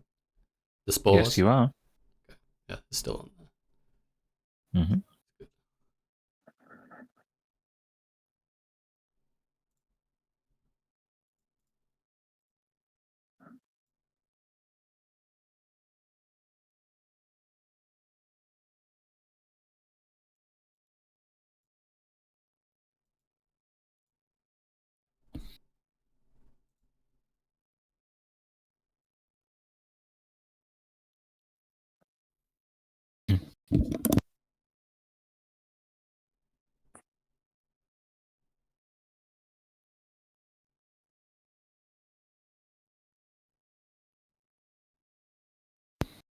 Sorry, just shouting at my cat. What are you doing? It's just coming in screaming.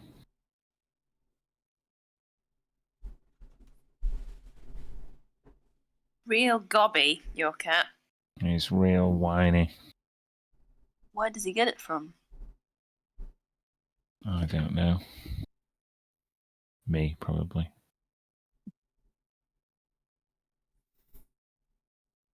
Joke. Lucy, are you happy? Have you done everything you needed to do? Just have one spell, and I'm still working through which one that is. Ah! You have to That's pick a fine. new spell, or Yeah. prepare. Or are you just picking? Just You don't pick- prepare, do you, choose- as a warlock? Just pick it. No, just choosing.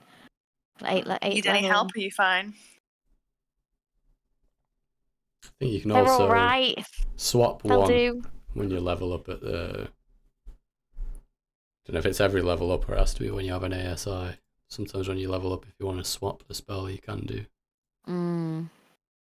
If there's a Something spell that you like don't you're really never use, using, yeah. or something like that.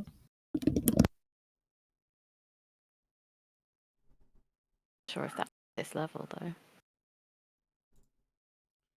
In like the optional features from Tasha's, it says something about when you can swap a spell.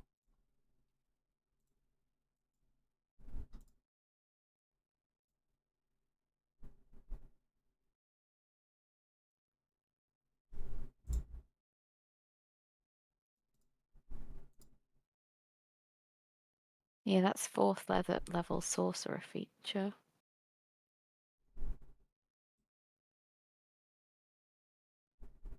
It's not set at 15 or whatever I'm at. Yeah, 15. You didn't get an ability score improvement. No. No, it's it's level I think 16. you can't do it so- this one then, yeah. Yeah.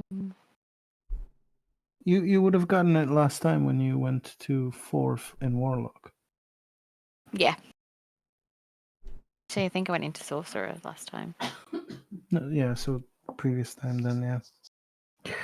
Whenever you went to the 4th level in I've got Warlock. like 8th level spells, but you know when you're like not attracted to any of them.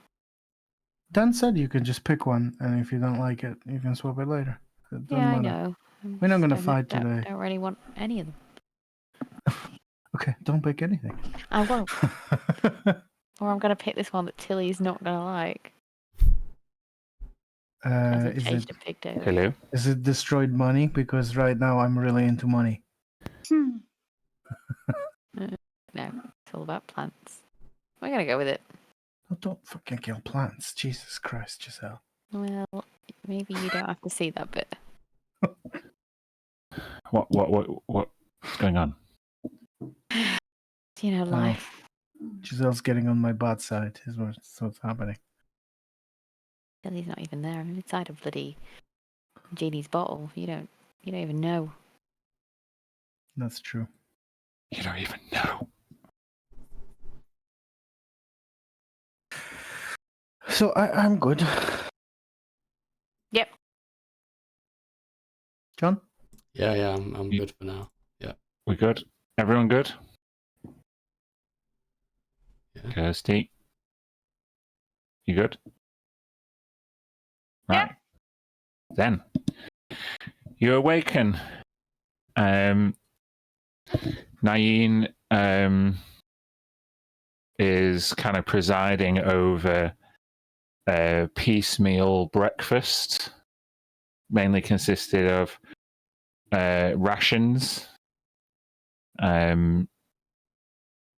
She kind of comes over to wake Tilly first, who presumably passed out from exhaustion after tending as much probably. as she possibly could to Freddie.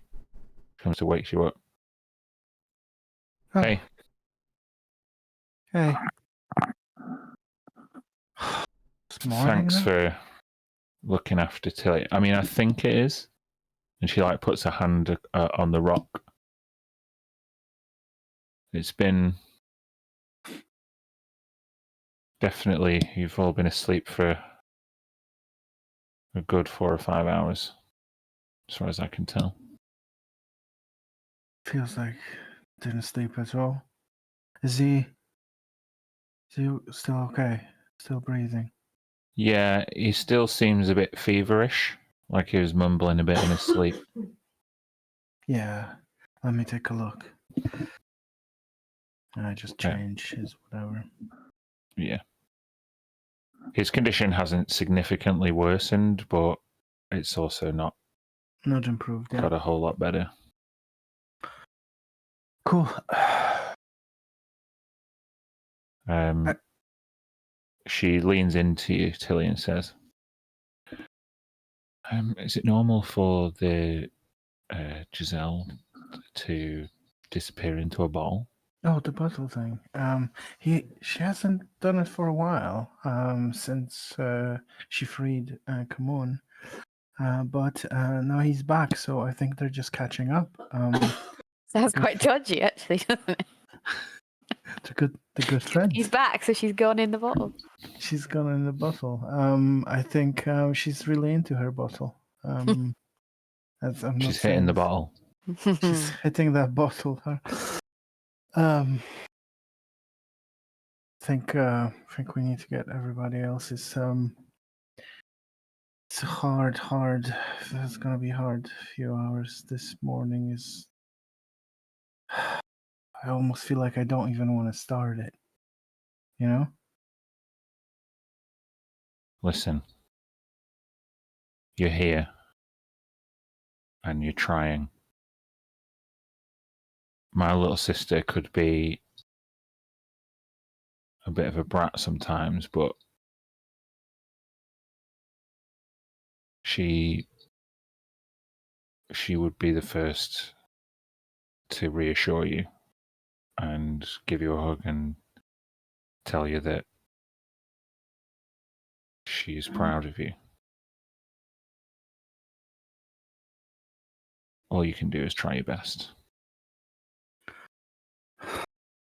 Thank you. Means a lot.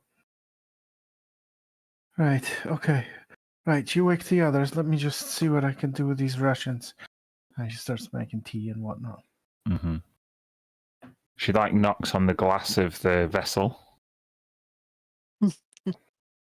I can't answer. You can come out though if you wish. Yeah. Okay then. Giselle, did you say yesterday that you had coffee? Yeah. Boundless amounts of coffee. Oh my god, you are trapped down here with the right person. I love coffee. Do you know what? Red hates coffee. Don't offer her any, but here, have some. I think we all need the boost, to be honest. Yeah, and you eventually all reconvene in this kind of small chamber, kind of tucking into a meal in the shadow of this large sarcophagus. And in this kind of unusual scene, you all find a night's rest and feel somewhat more refreshed and empowered. The kind of smudged chalk of the magic circle outline still persisting from the night before. Yeah. What's first on your agenda?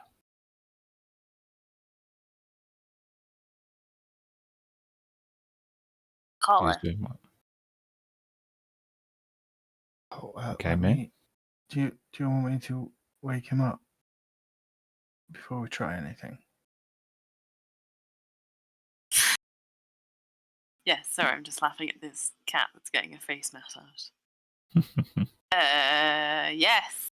Yes, we should wake him up. Okay. I'm gonna wake him up with the smell of fresh coffee under his nose. He stirs. Ah! Oh. Tilly. Hey, Oh. how are you feeling? Ah. So I've got- don't touch it. Don't do that. What, the eye? If Or the lack of it? the bandage. Just leave it alone. It feels less. The headache isn't as bad. Thank yeah, you. I did what I can, but this is just delaying the thing that we cannot stop. Mir's here. She says, and we all agree, we need to get rid of this color, Freddy, because you will be needed for the ritual, and we can't do it with you being a anti-magic field. And afterwards, we might be able to get you a magic eye.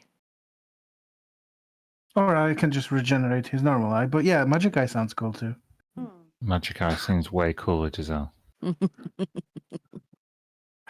I get it.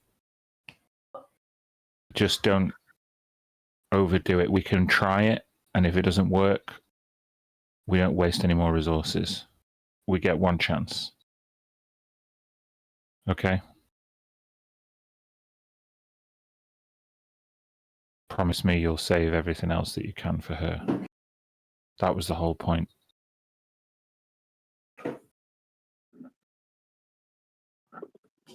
Okay, so Get you free.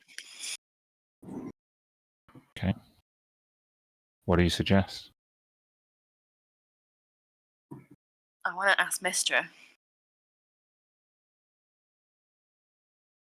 Using a hammer to crack a nut, is it? I think a hammer was what put it on you.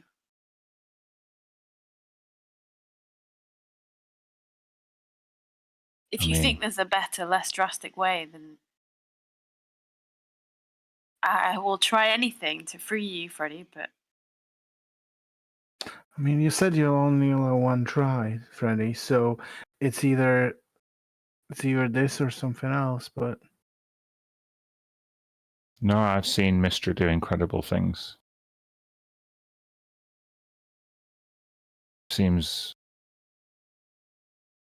Doesn't seem like I'm worthy of a god to come down here and fix my own problem. Silvercrests, sure. But just me? your star mark would say differently, wouldn't it? You still have it? You would have seen it when cleaning his wounds. He, rubs it. I guess so.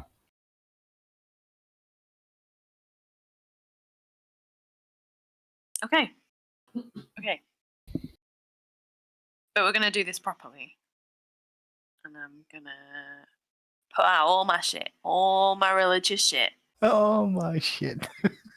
The Mistra suitcase that Mia carries around with her. Got stickers from Last Hollow, Posters. an iron guard. The figurines. Some wind chimes. Yeah. For sure. Crystals. Lots of crystals. I'm talking Mhm. candles, I'm talking incense, some chalks.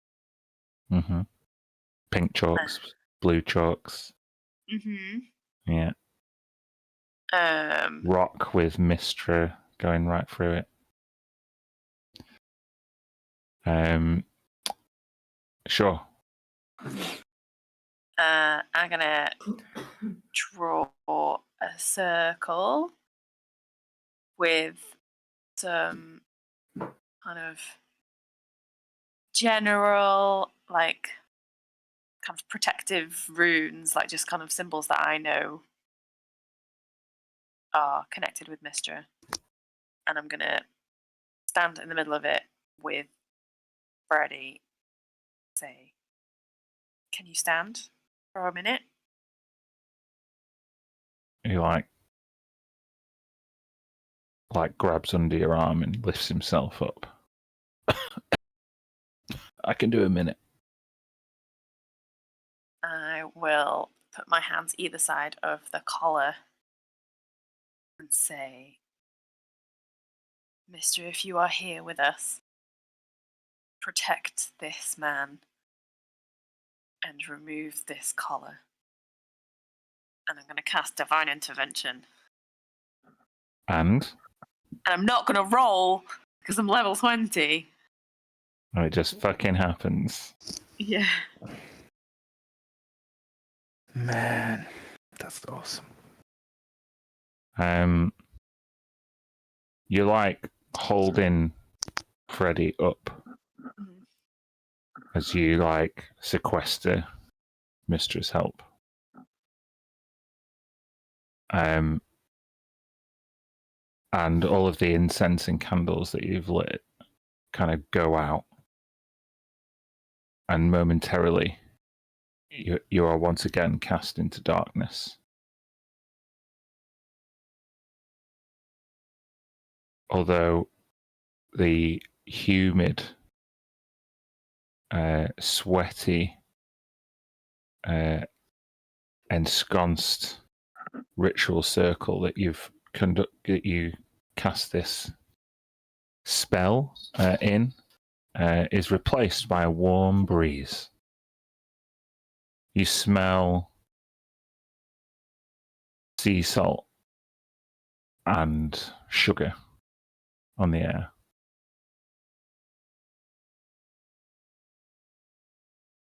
And you realize that you and Fred are the only people who can perceive this. The light is replaced by a mist. A mist that seems to dance like kind of like fireflies of a just kind of dimming dusk. This magical ether, this silvery aura in the air around you, almost beckons you to reach out and touch it.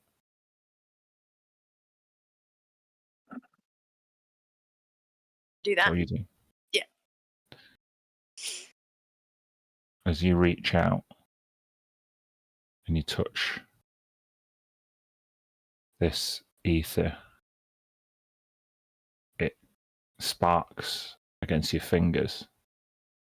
And each of your fingertips then is set off like sparklers on bonfire night. And as the flame kicks up around your hand, it turns into white fire. That white fire spreads across your whole arm and then is cast across your whole body. You can Freddy like immediately like kind of like lunges to get away from you. I just want you to make a strength saving throw me. I'll give you advantage. Remember, saving throws are fucked, so just roll a couple of d20s. Oh yeah. So it's a straight roll anyway, so it's a 7.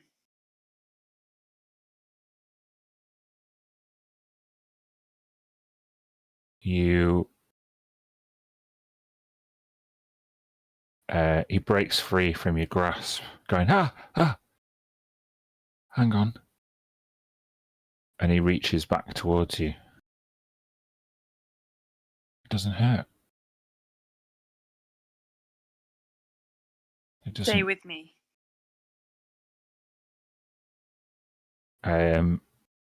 Your eyes then pierce this white fire that you're consumed in, and Freddy can just see 2 purple eyes around this white fire silhouette.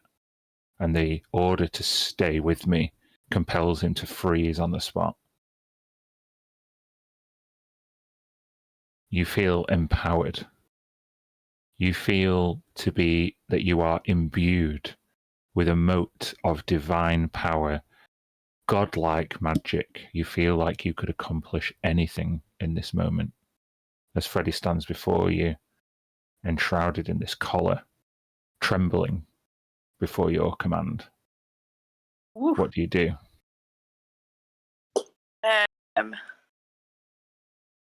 I put one hand firmly on his shoulder, and the other one I claw at any sort of hinge to tear open the collar.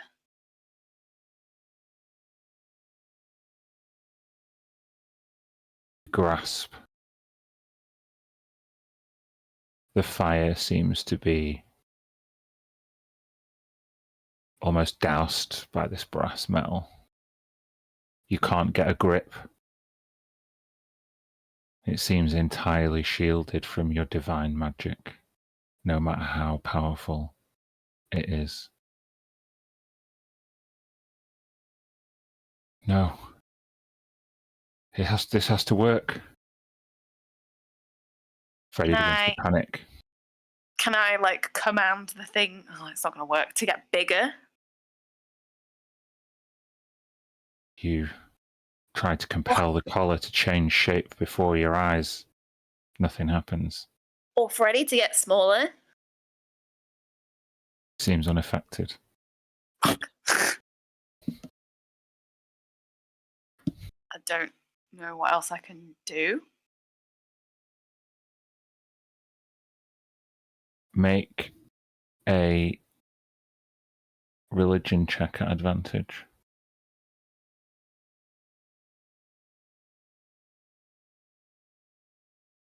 Me too.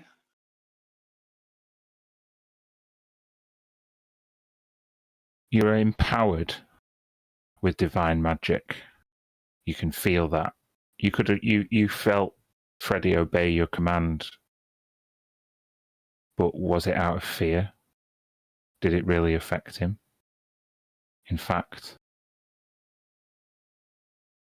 you've never felt stronger.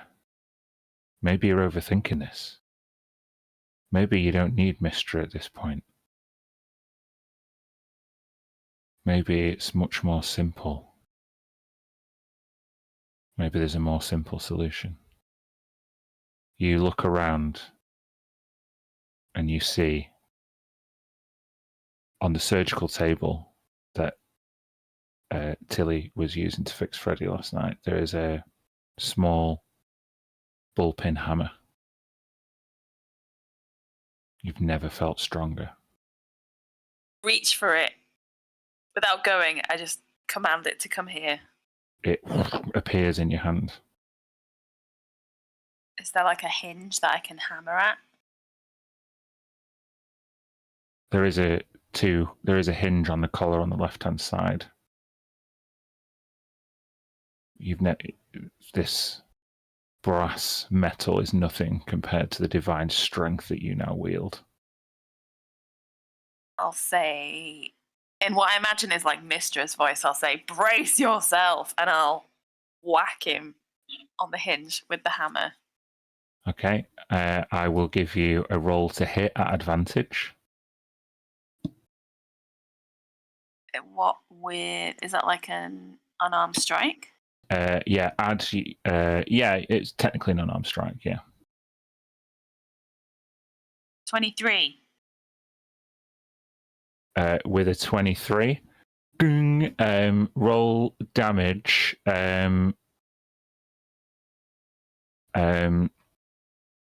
Roll me a d6 and add your strength. 5 plus 0. You got 0. Okay. Oh, it's plus 0. My strength is 10. Is that what you mean? No. Plus 0. Hold on 1 second.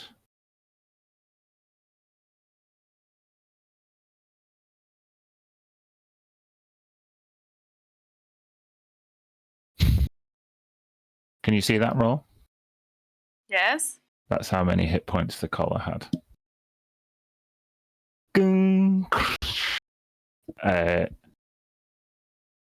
Not with magic, but empowered with divine confidence.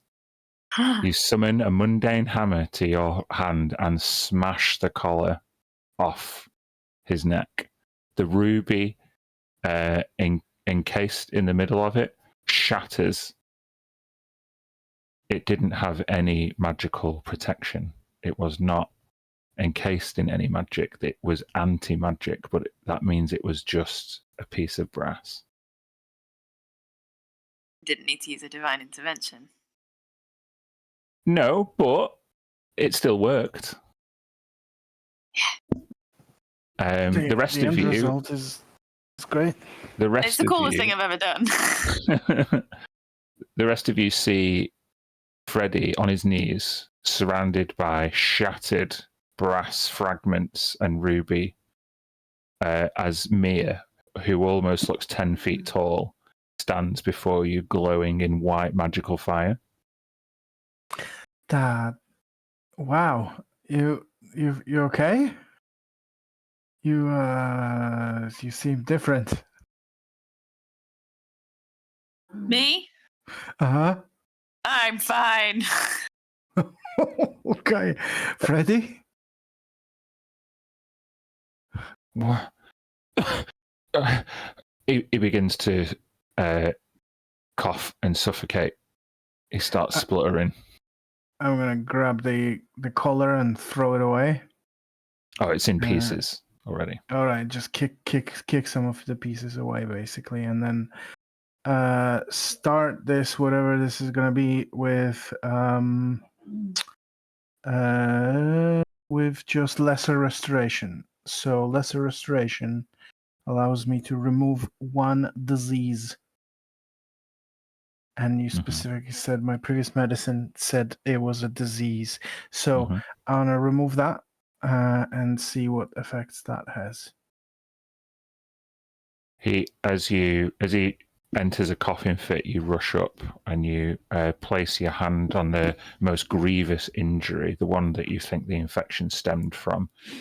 And he begins to breathe more calmly. And as you lower him down to the floor, he's like sweating. You see like a nosebleed begins to happen. Whoa, what's up? How are you feeling? Tell me. Oh, it feels a lot worse than it did. That collar on. But I can breathe. Thank you. And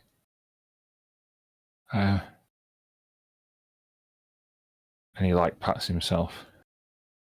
And then he like gets up and he like hobbles towards his bag.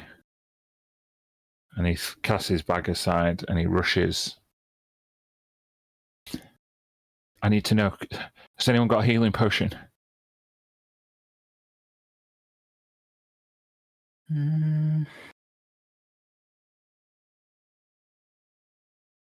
Yeah, I've got one greater. I'll give it to him. He like catches it, uncorks it, and downs the whole thing. The coughing stifles.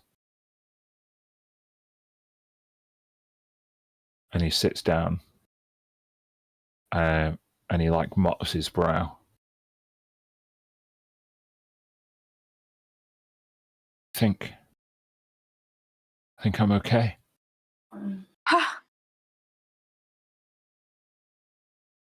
That was Wait. something. And he says a minor incantation and produces a flame in his hand. I can do it. Thank you. And he like rushes over to Tilly and picks her up, and then it's mostly Mir. Yeah, Mia's not on fire. You're not on fire like now. That scary lady. Mia, thank you. Can you hear me in there? It is still you, right? That is a fair point about the fire. Yeah, I didn't think about it. I am happy to give you this hug. He like kicks away a remaining piece of brass. Wow. I was sure I would die if that thing was taken off me. I was sure it was suppressing something, but you were quick enough to act. Mia, the white fire begins to recede and you return to your normal self. I run over and give Freddie a hug. He's like, oh, ow, my eye still hurts. Sorry. I mean, it's phantom pain, but yeah, I understand what you mean. I can't believe it. It worked. Now we have to get to work. Now I can help you. What can I do? Okay. Should we, Mir? Do you sit down for just 5 minutes? Okay, this was intense. It was amazing. It was the best thing I've ever seen. But just let's take a breather and let's. How are we gonna do this thing? And what do you need from us? Tell us. We're gonna do this right for Tisha. I need you, Freddie, and you, Tilly.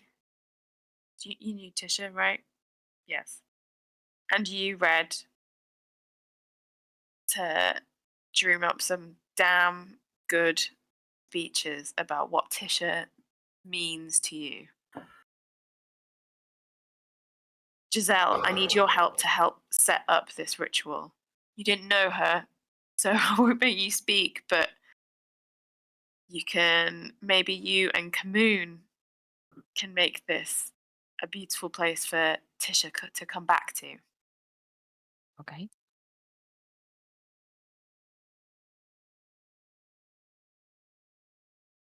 And I'm just going to sit down for a minute.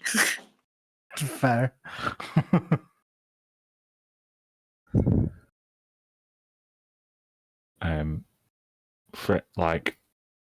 Freddie walks over to Naeem. Said, I know it's my shift now, but maybe we should both be here for this. I know you'll be a big help. And Naeem kind of nods, kind of wipes a tear from her eye and steps up to help as well. At that moment, Talabaste emerges from the cloister beyond this chamber to speak to you, Mir. Very impressive. You command the power of a god. You have overcome a demonic prison that encased young Frederick and his magical powers. Have you ever cast these kind of resurrection magics before? Once or twice. Yeah. It hasn't worked every time. Then I must inform you that bringing someone back who has dwelled in the abyss is more difficult. And if they do come back, they can sometimes come back changed from their experiences.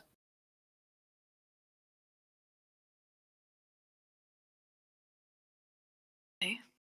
A mage cleric with such power as you, I am keen to see if you can win out and bring back my distant relative.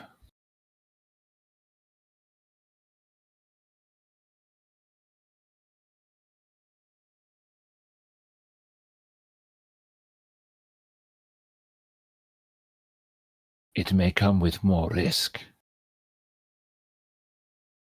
but given her affiliation with the Abyss, with Vudra,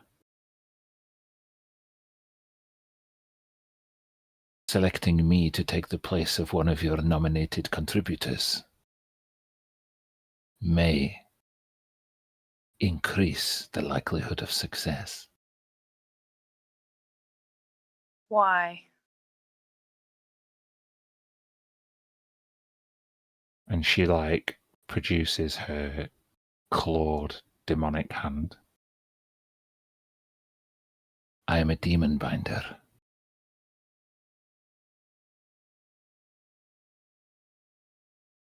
It may be that in order to release Tisha, you may need to replace her with someone.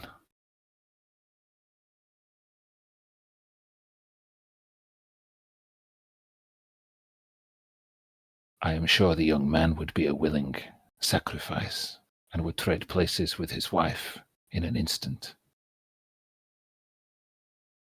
But I am telling you that I have lived a long time.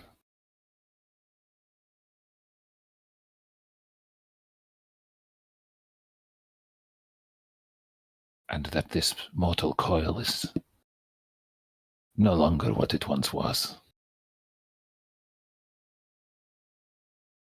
I may be able to step in and replace her, but it is your choice. Above the table, what Talabaste says is true. This resurrection ritual will be more difficult. The DC usually starts at 10 and is increased by successful or decreased by unsuccessful contributions. Last time we did it, we rolled under, so increase is good, decrease is bad. Opposite way around to normal D&D rules. So the DC will be higher. You can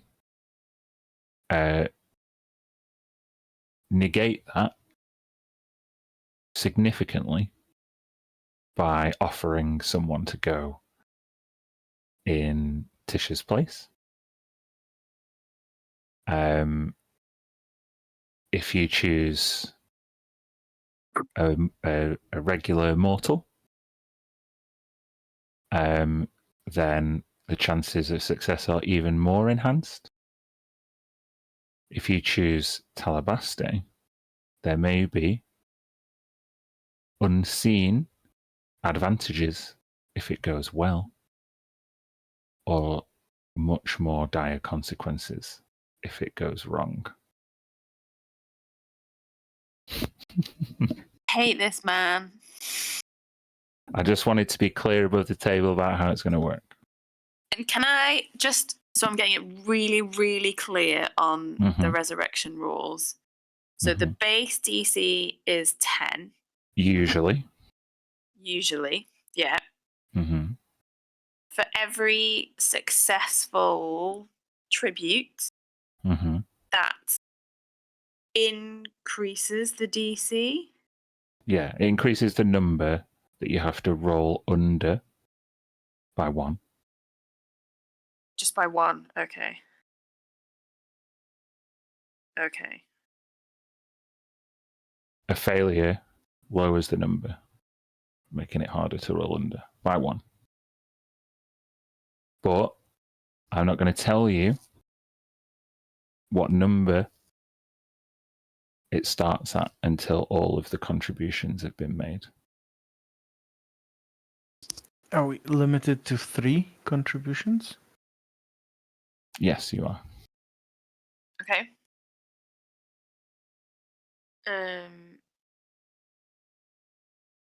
So, And you can affect the starting number by offering someone in her place.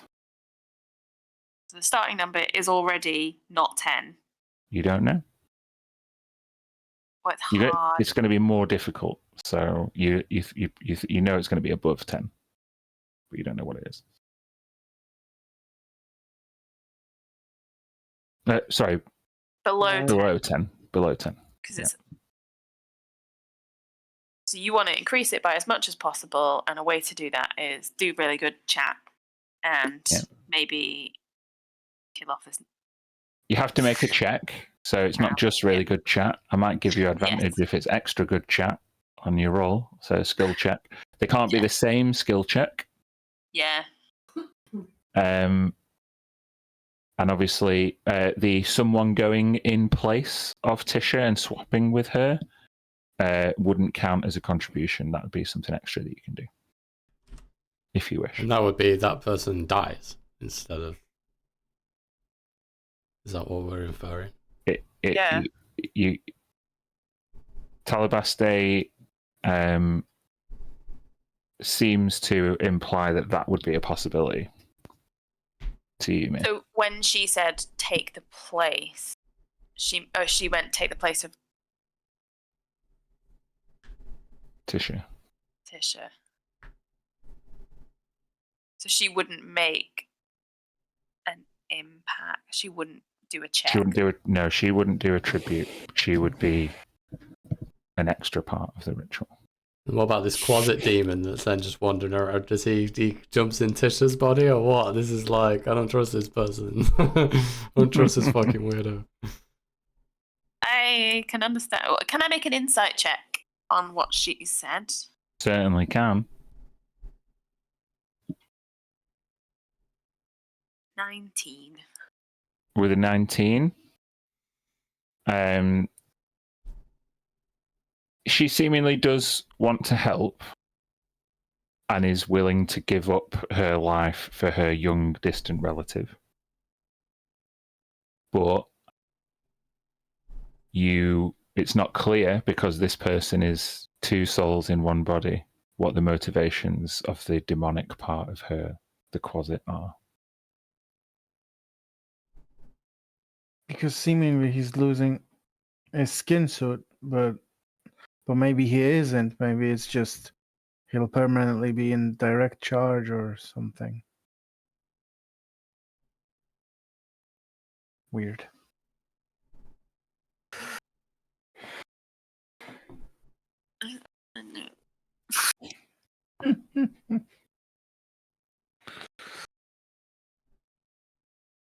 I go and tell my friends. Well, shit.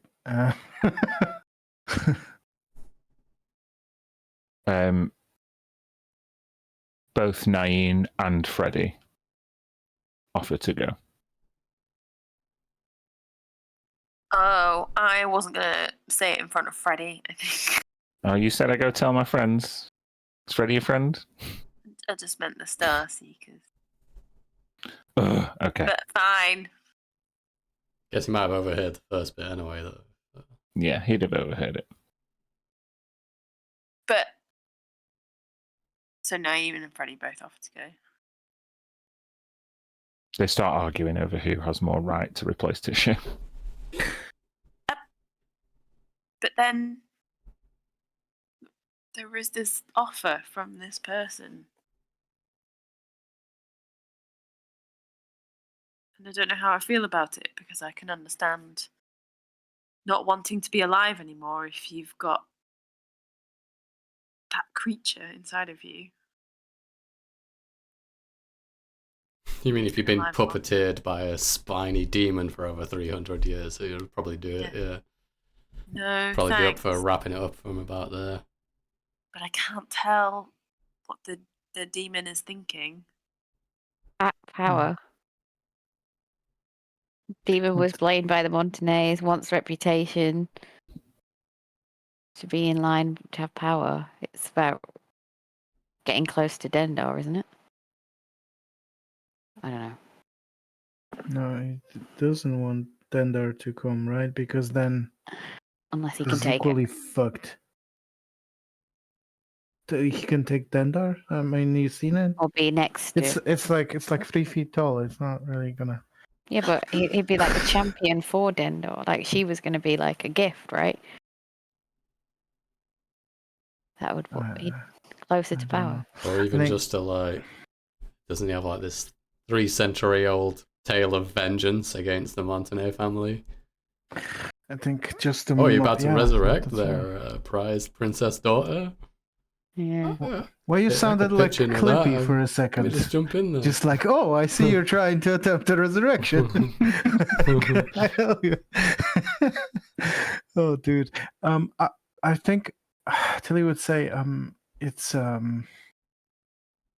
probably gonna muddle the waters a bit more, but I mean, it's worth mentioning that I think everybody here is aware that there's a strong possibility that what Tisha knows could mean the difference between winning against Dendar and losing the world. And bringing her back, as much as I want that as a friend, is like really, really important. Hmm. So even if, yeah, I mean, I wouldn't call anybody to sacrifice themselves, but people here are volunteering.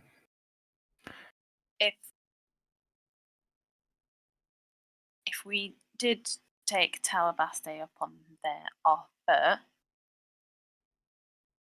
something happened with the closet. Is there anything we can do? You can do, Red, to trap it?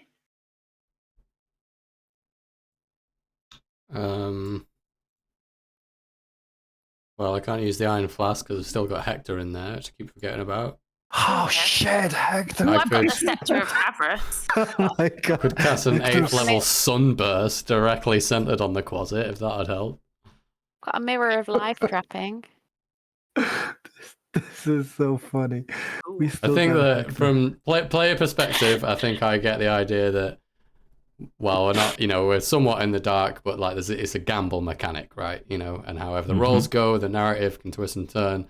But I just think purely from in-game, I don't think Red can really feel to like trust this Talabaste in the first place. I can only trust as far as like this person seems to have been willing to help Freddy because they have some mutual benefit. But that's about as far as I can trust that. And then on top of that, she literally has an actual demon inside her puppet in her body. So I think Red's vote is just like, if the other two want to say they want to sacrifice themselves, that's on them.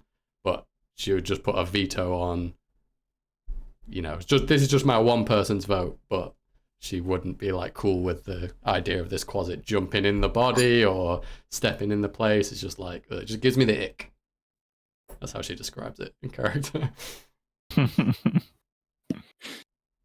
it a bit like making a deal as well? I mean, with demons, it's not even like you sign for that kind of. You don't even get the contract. It's just No, it's a pact. Pact. It's bad. Because Because you don't even know what can't you're really agreeing vote to. to agree on that one. But if it's 3 to Or we could 4, just- then go for it. We could also just not sacrifice anyone and just hope, but Yeah. like Tilly said, it's so important that she comes back. But I can't let Naeem or Freddie sacrifice themselves. It's not That- right. It's Yeah. imagine if Tisha came back and we said, "Oh yeah, we let your sister die Yeah. in your place. Yeah. No, I think We let your I think- husband die in your place. We can't do it." Tilly would be. I think Tilly would agree with me on this. And even just on a I practical would basis, be we willing need to Freddy. just- yeah. Like, we need him. I would be willing to. Yeah. Yeah, Tilly wouldn't go with anything that would be like.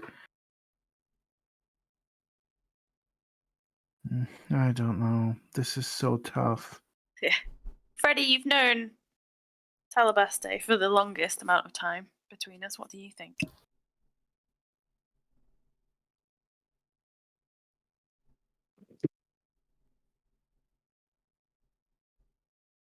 When I first met Talabaste, it was in one of the cells above ground.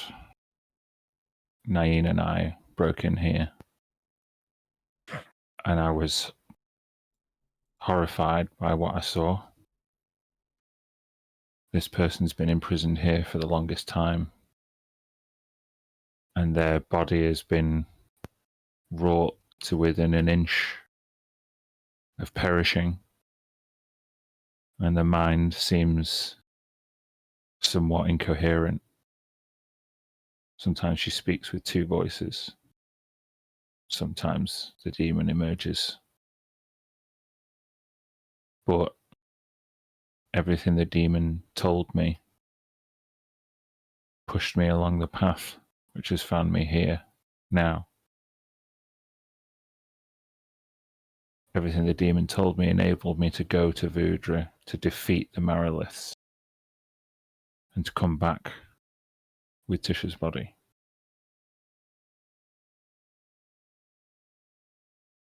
I want to believe that a demon from the abyss is usually have foul motives, death, destruction, chaos. That was clear on Vudra.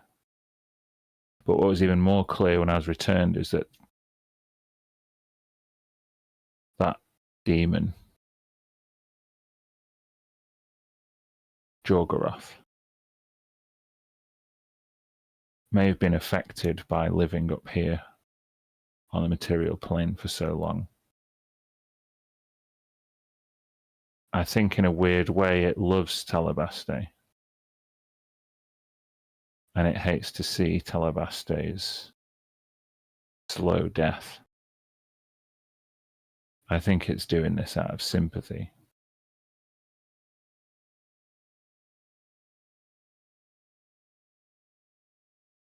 But hey, what do I know? I've been stuck with a leash around my neck for the past few 10 days. I've lost an eye. I nearly lost my wife. Man, I've got so many things to tell my dad when I see him again. If I see him again. Maybe I should go.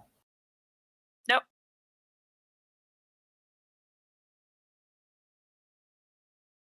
It's not an option.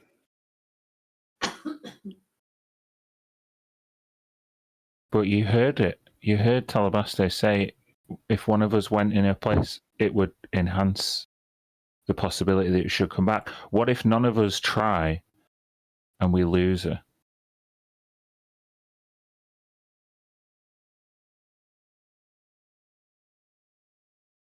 How can I bring her back into a world where you're not here?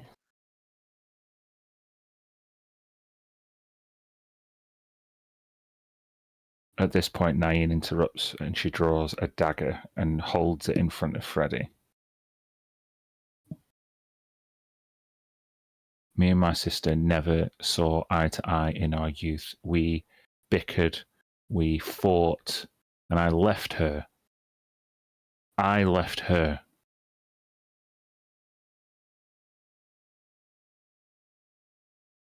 If it wasn't for me, she may not have fallen into our grandparents' hands in the first place.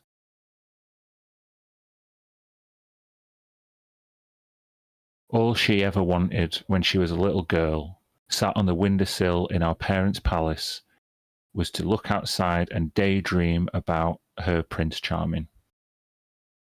Whether or not you like it, you chump, you're it.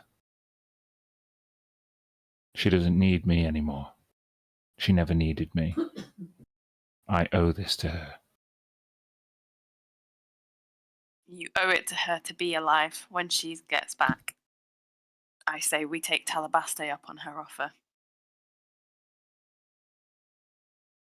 And we deal with those consequences.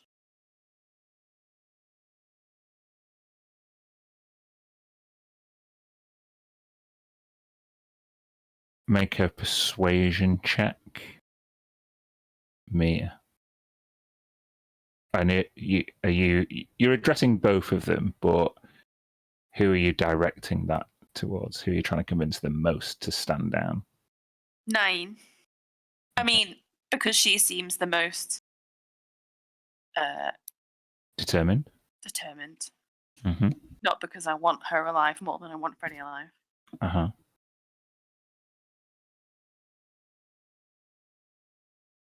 Then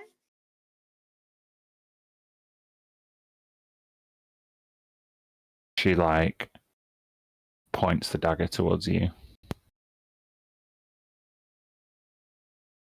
Let's just get this ritual ready. Then we'll talk about who's gonna go. And threat me, walks Nain. off.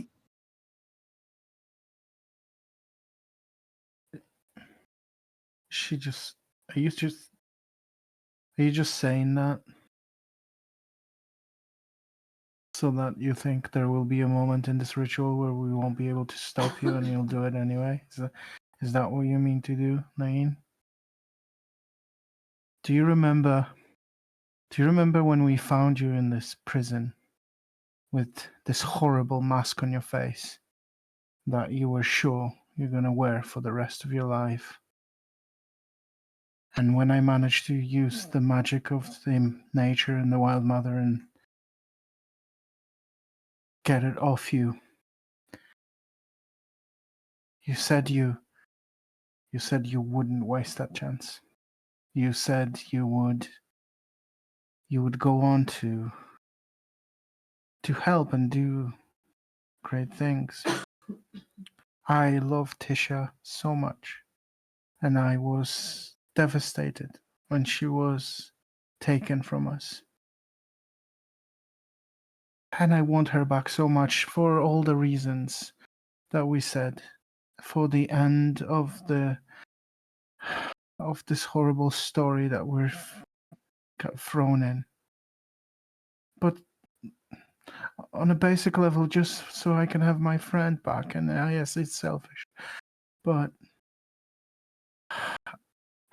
I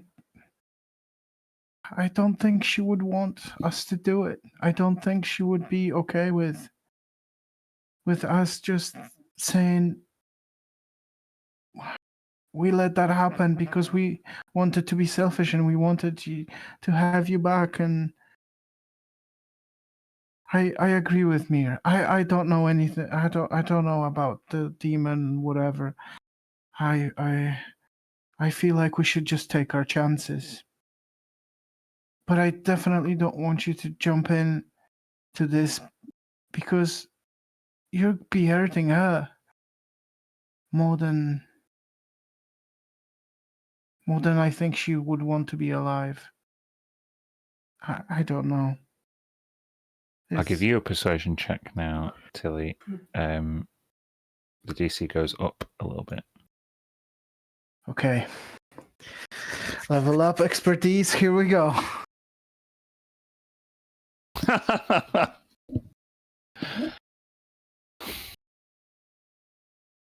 She holsters a dagger.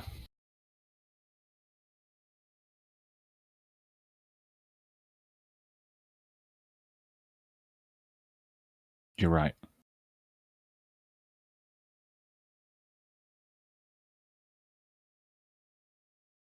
And when you think about it, Tisha made that choice. She went with Ilhan and Denevere that day with her eyes open. She wouldn't want us to disregard that choice that she made and make it in vain. Even from beyond the grave, she can be a stubborn little brat. I felt like I was almost channeling her. That goes for you too, nerd. And Freddie is like, kind of still processing everything. Everyone seems at a loss and looking towards you, Mir. As everyone looks towards you, Talabaste steps up. So you have made your decision?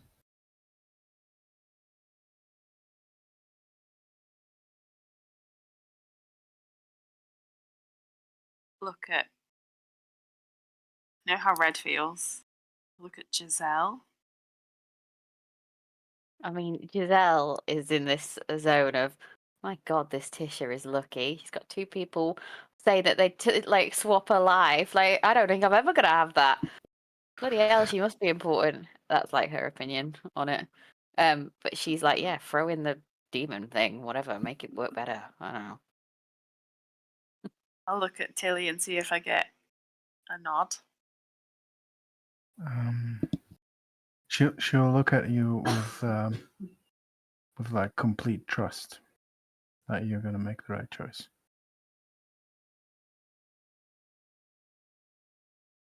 Alabaster.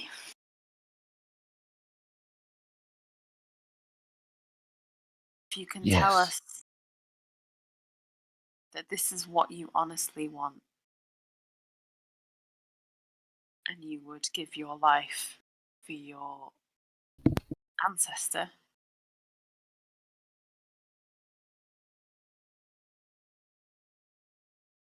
I've lived a long life.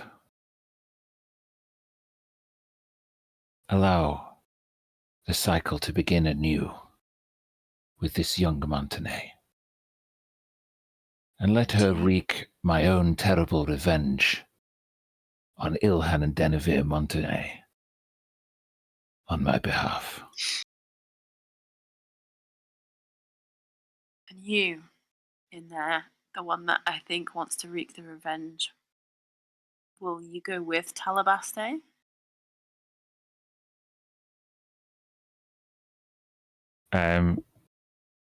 You see Talabaste's head like turn upwards and go to the 2 o'clock, almost beyond her control.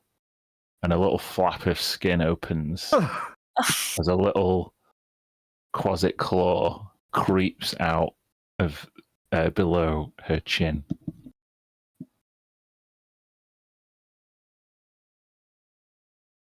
I am participating in this ritual with my full consent.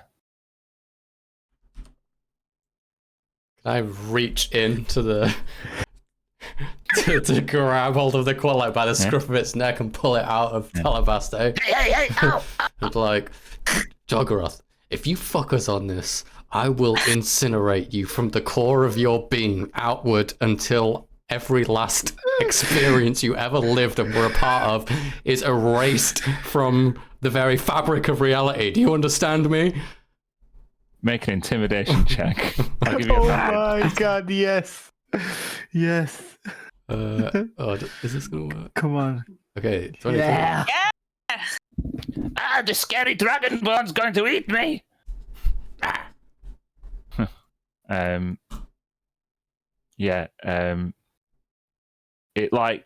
It's like ears flatten and its eyes go bigger and it starts to shake. Please, please, let me go home. Joggorath will be reborn, but Talabast will pass on. Sounds reasonable enough. Push it back in. And you see like Okay. Tilly, Red, Freddy. You ready?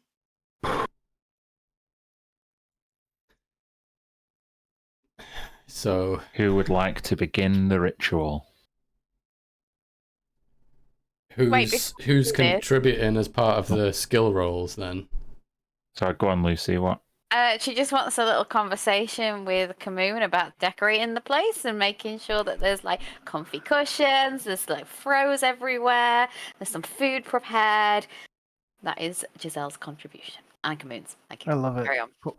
Just make a straight make a charisma check at advantage, Giselle. An interior design check. Yeah. Vibe check.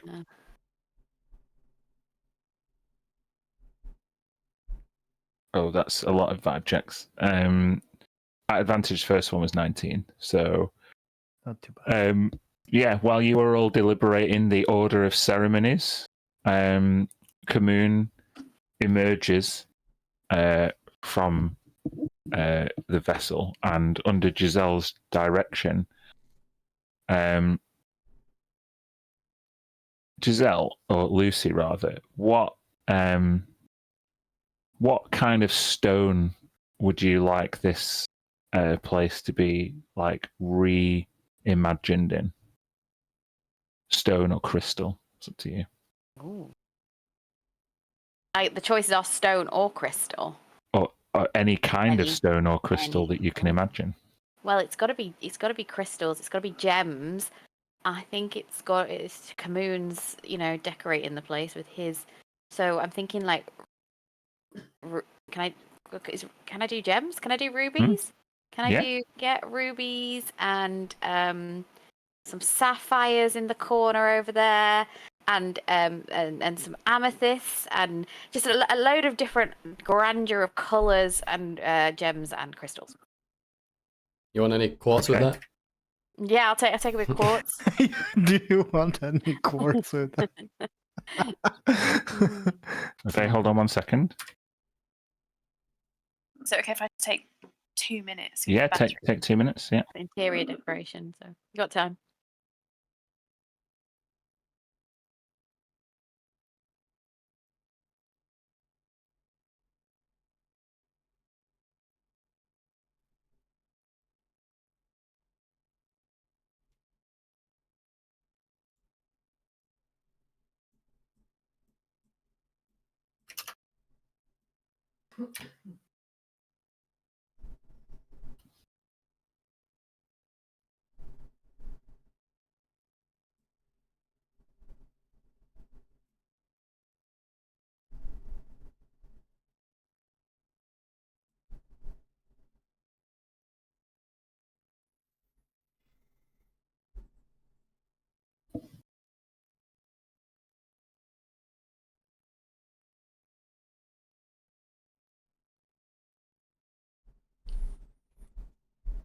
While we're here preparing as well, can I my gift of the protectors, where I write in the book of radiance names that they'll drop to 1 hit point instead of being killed outright.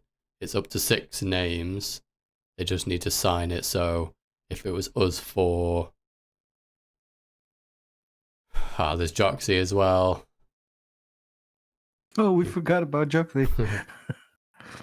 Although, well, actually, I don't think it doesn't have my name on it because I've got that other thing. So yeah, so you 3, Joxy. Don't worry about me. No, but even still, your name would be in there from adventuring anyway. Okay. But there should be enough that I can have Joxy and Ian and Freddy, and then you 3 guys in the book. We'll just declare that now. They only have to write their name on it, so it doesn't take any time. Okay. In case anything happens. I think I'm carrying out spell, but Red, Tilly, and Freddy are the ones to contribute. Okay. Does Red have enough memory of Tisha? Not much. I was going to suggest that maybe I could help with guidance on probably Freddy or Naeem to help them with whatever they might contribute. I'm only going to do Freddy or Naeem. I'm not Okay, gonna do so 2 one of the- NPC. Yeah. It's up to you which.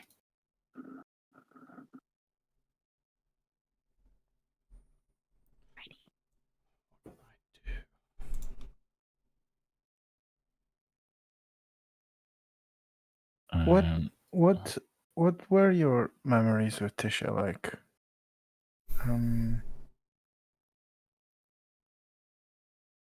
We did some stuff together, right? Yeah, I met her when we went to Ainelian the first time we showed up there. When we first encountered yeah. Tisha. You've both and Tisha travelled the whole boat journey to Last Hollow with Tilly. They would be fast friends. You know, Yeah, more so I with think Tilly Red and because Smoke was Tilly. part of a lot Yeah, of the Smoke was Smoke part of was the there. ship. adventure. Yeah. Yeah. Tilly and So they're both there. Bear with me 1 sec.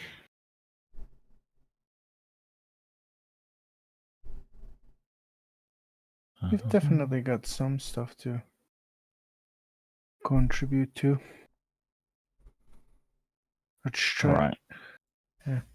Yeah.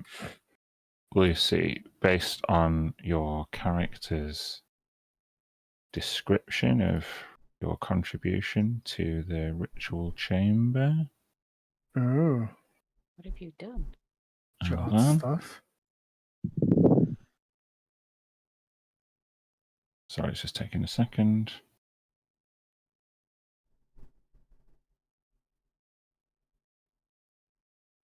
So stressed. You're stressed. Yeah. It's a very stressful session.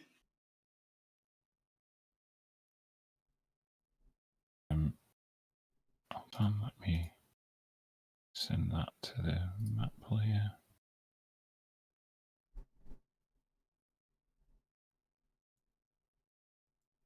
The final roll that you make is likely going to be immune to your portent, isn't it? Because yeah, Yeah, we did that before, didn't we? we did that before. Roll yeah. that the DM makes. Yeah, Yeah. the final. The roll. final roll. But your rolls are not. Yeah, so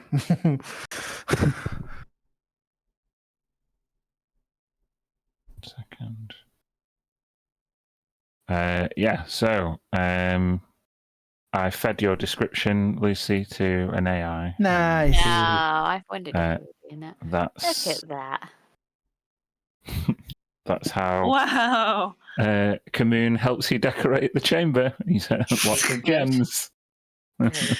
Kamoon is trashy as fuck, isn't he? Kamoon Under has my bedazzled the direction, shit sir. out of this Yeah. chamber.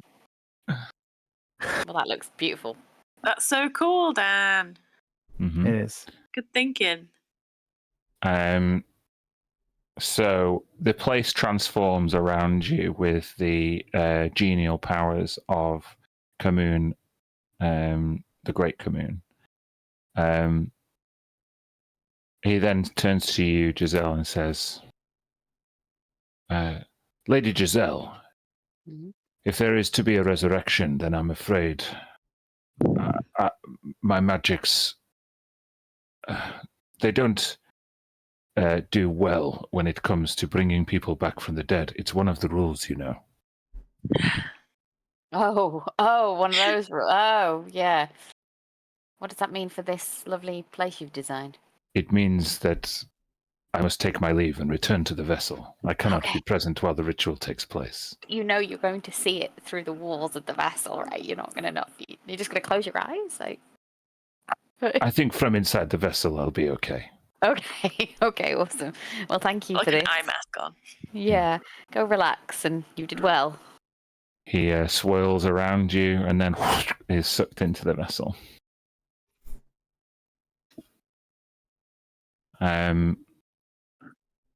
Mir, as you... so you're the one casting the spell. You're not... I will allow you to make a contribution. I was just gonna not do it because above the table I'm the worst at this kind of thing. Well, that sucks. You're level 20 now. But you don't have to. So who's going to do it? Who's the three? I would rather I would rather you do it than me do it as an NPC. Do you know what I mean? Oh, Freddie has to. It's up to you. Johnny, guys. you like no. No, I can do it. I was just thinking of how to be most useful. So it's Freddie, We're Tilly, and limited Red. on how many people have know her. Like Giselle knows even less than Red does, right? Mm-hmm. So. Yeah, Giselle. I've met For some strange reason, they've never been seen in the same room It together. doesn't make alive. any sense. I mean, I've met other versions. Very sus. Apart from that other version of her. blood Be like, king I one, fondly yeah. remember that time when you ran away. She looked all glassy-eyed and a bit like out of it, and yeah. Noped out. Yeah, those three, please. Okay. So I think Freddie will go last. Yeah, I'll go So- second. This feels a little bit like attending your own funeral. Where do you go Player. Are you just ready to hear all these nice things? I'm ready about to, your yeah. I'm character? like, okay, what do you remember about the time as Tisha?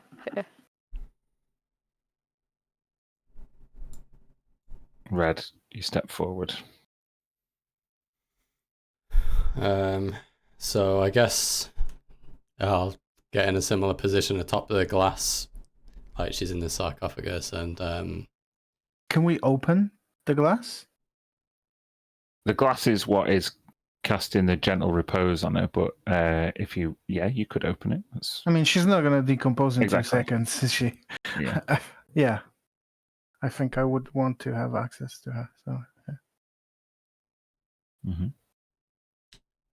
Mm-hmm. yeah, I suppose I'll just go close and sort of whisper closely to her while she's lay there in the sarcophagus and say,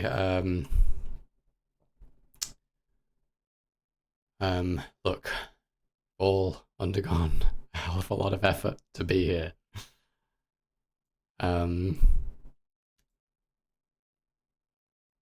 I've been through my life, and all the kind of people that are gathered around you here today, those sorts of people have all abandoned me.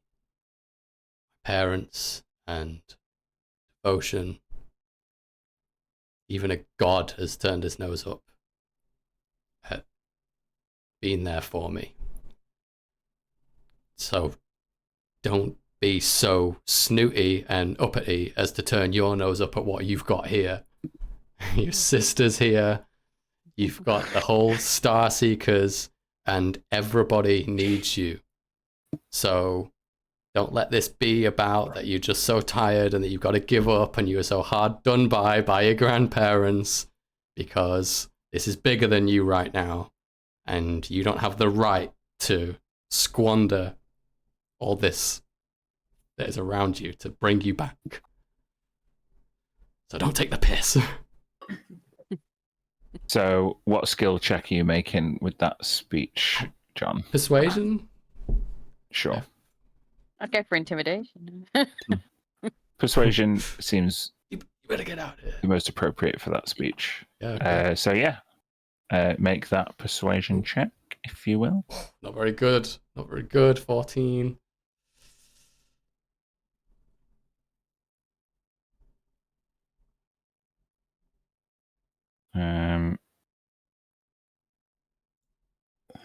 That is a fail. Tried. That's my biggest modifier as well. Mm-hmm. Just rolled low.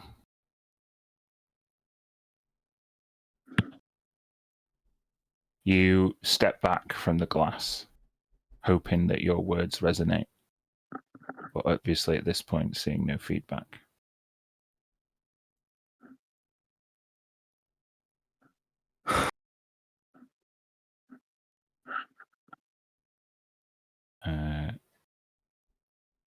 Hold on.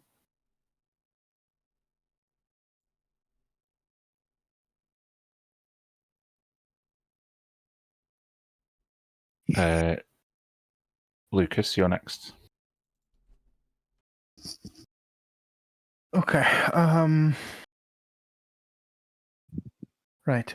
I'm going to.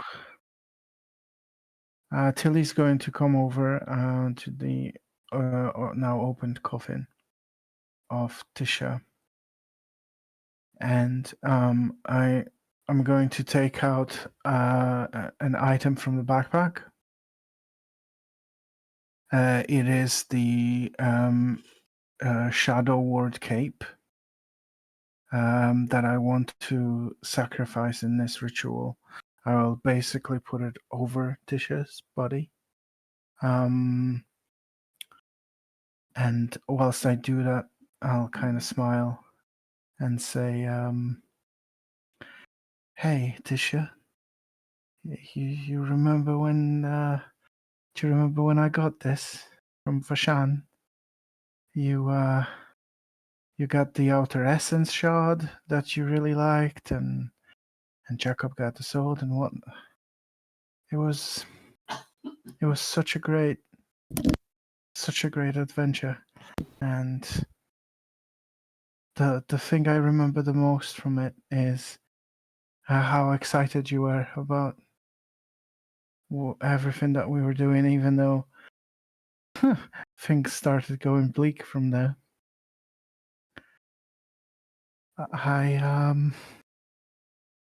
It's been years, but I still can't believe you're gone. You were more than a friend. You were the bravest person I know. And when you sacrificed yourself, you not only saved us, but you left a hole in my heart that I've been struggling to fill. I remember the last time I saw you, just before you left with your grandparents. Everyone else was... You looked at me and you had such a determination in your eyes. You didn't say anything, but I could see it in your face. You were saying you're gonna be fine. You're all gonna be fine, and it's okay. Don't worry. And you were so strong. You were always so strong. And I need you to be strong again. I need you to come back to us. We've been through so much together. And all the adventures and the laughs and the the jokes. It's not fair that it ended this way. You're supposed to be here with us to see all of it. I'm asking you, no, I'm begging you, please come back. The world just isn't the same without you. I'm not the same. So What skill Tisha, check would you like this to be? Sorry, what skill check No. would you like this to be, Lucas? I mean, it's hard to decide. I think persuasion, but that's the same of what Red did. So Yeah, you can't do the same one. To me, if you want some help, Insight. it felt like to me most of that speech was based on events that happened from the past, like reminiscing. History. Which would be history, I think. Okay, this is not going to be a great roll. Then don't roll. And I'll use my portent and change what you rolled to a natural 20. Okay, that feels closer to what I would have gotten. Thank you. A critical success counts as 2 successes, moving the dial up twice. Maybe you grab Tilly's hand as she's saying all this, and I look back and I just mumble, "Thank you."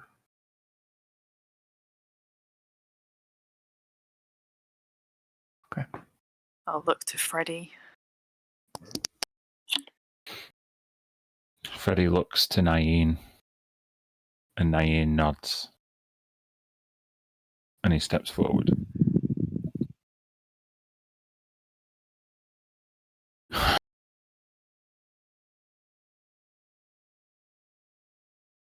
Tisha.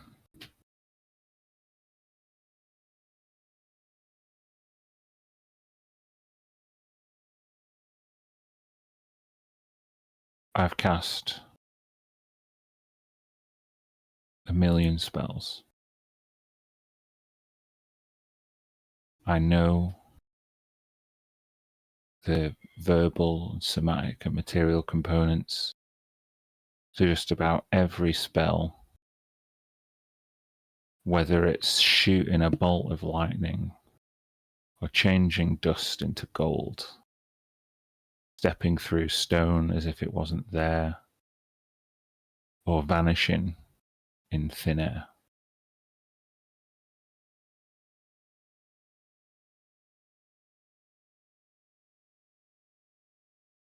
I spent my youth turning page after page and reciting scroll after scroll. But you taught me a different kind of magic.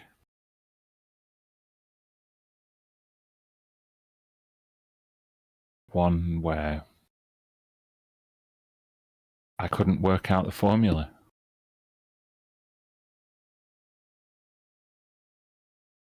Every time you shot a glance my way across the bow of the Lady of the Waves,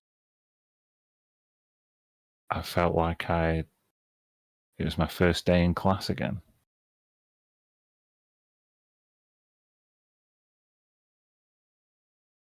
That journey that we took together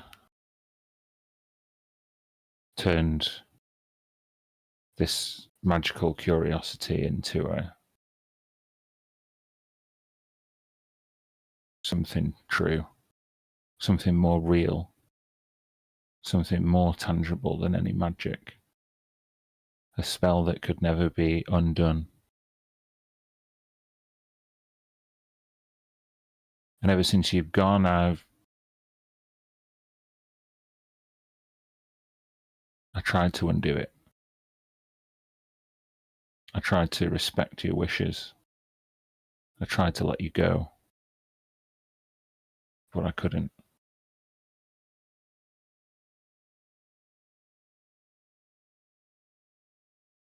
When I saw what they did to you,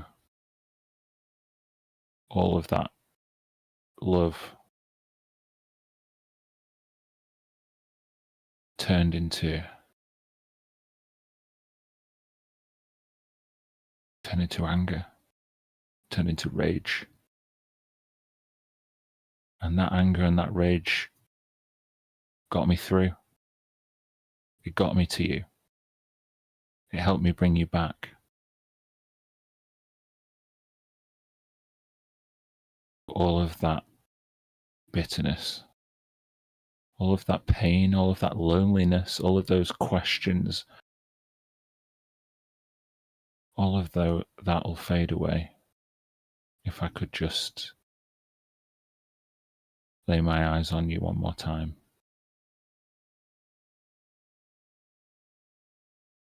I know that if it is really you in there, if you come back to me, then Dendar can bring all his friends. We'll face them all down together.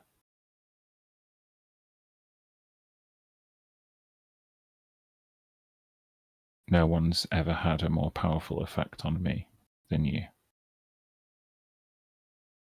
And he reaches down and he kisses her forehead. I'm not rolling this because I'm the DM. So, Maybe Lucy?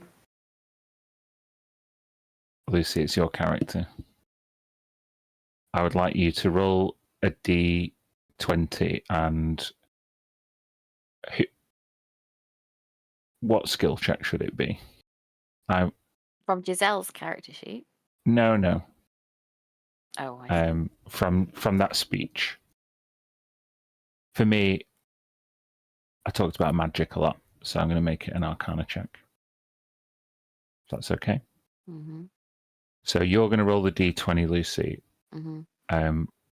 And we're Gonna use your modifiers as well. going to add a plus 13. Nice. 19. 19? Yes. That's a success. Yes. What'd you add 13? It's fine. At 13 because Arcana is one of the things that Freddie's really good at. So, with that, the ritual circle kind of begins to glow. And Mia, you place this diamond, you hold this diamond over the top of Giselle's lifeless body. Dishes. Sorry, yeah, Tish's.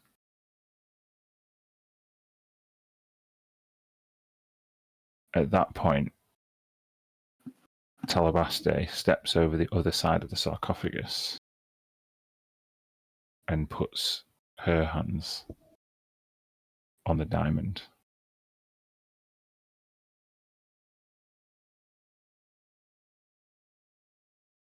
Talabaste looks at you.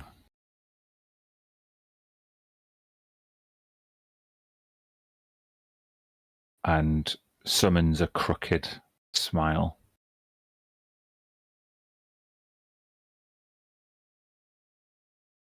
As she begins to smile, the chains that wrap around Telebaste's body begin to loosen, and her body begins to fall apart.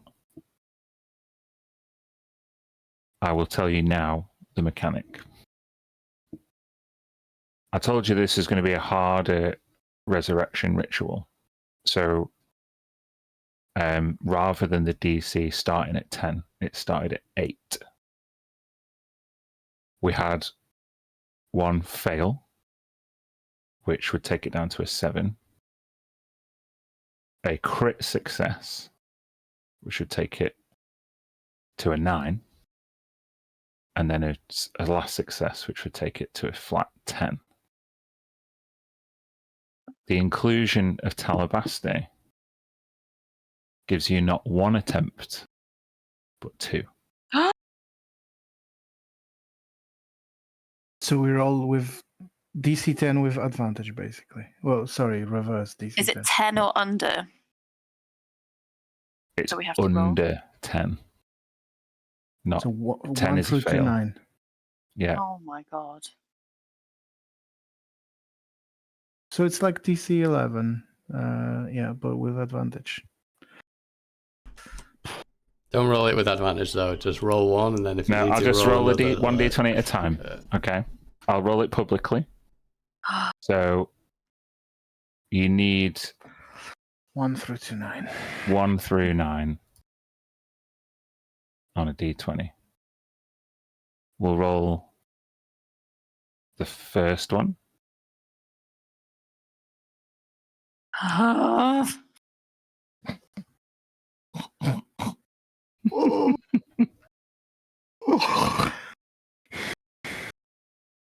don't want to press this button. No, awful.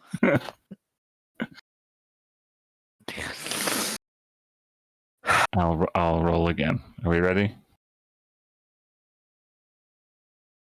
Oh.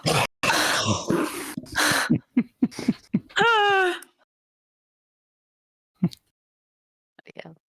As you stand over the sarcophagus, the brilliant diamond begins to glow.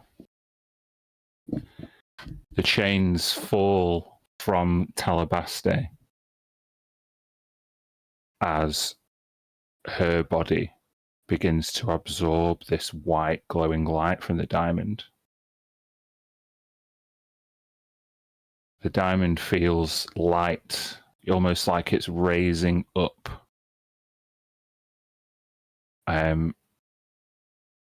Talabaste's hands clasp around yours, Mia, and push your hands together. And through this powerful magic, you crush the diamond with your bare hands into diamond dust as it filters across Tisha's body. You look up and you feel the pressure on the back of both of your hands dissipate as Talabaste's essence is thrust into the diamond dust. You hear chains hit the floor.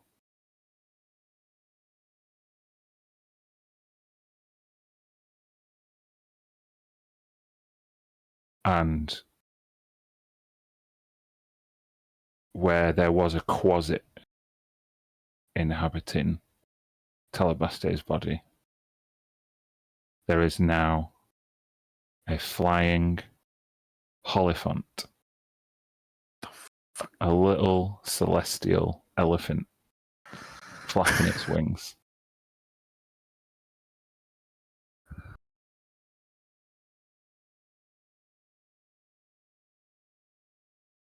In a word, do you speak Celestial, Mir? No. Then in words you cannot understand, you get the impression that this being, Jorgoroth, has resumed their true form. Once a celestial corrupted into a demon a millennia ago, this act of trust has rebirthed it to allow it to resume its fate.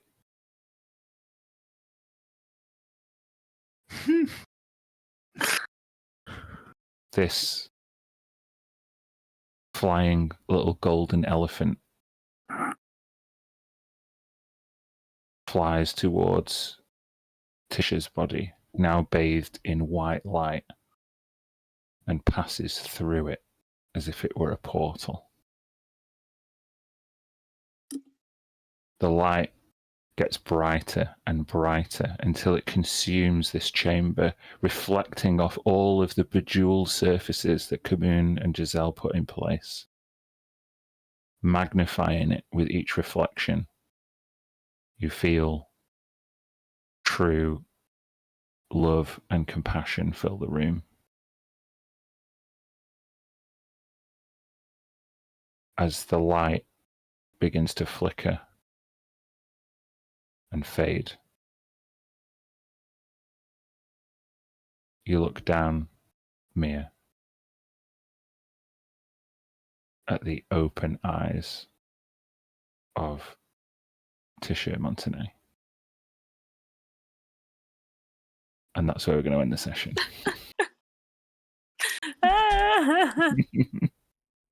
We did it. You did We it. did it! With a 6, that was so horrible. After you rolled that 19, I was like, fuck, it's over. I'm glad the first one failed, though. That made Yeah, it, Yeah. made it more It exciting. totally enhanced the drama. Oh my god. Well, thank you very much for joining us, everybody. If you need a resurrection ritual, just give me a call. We'll make it as dramatic and heart-wrenching as possible. Till next week. Next week.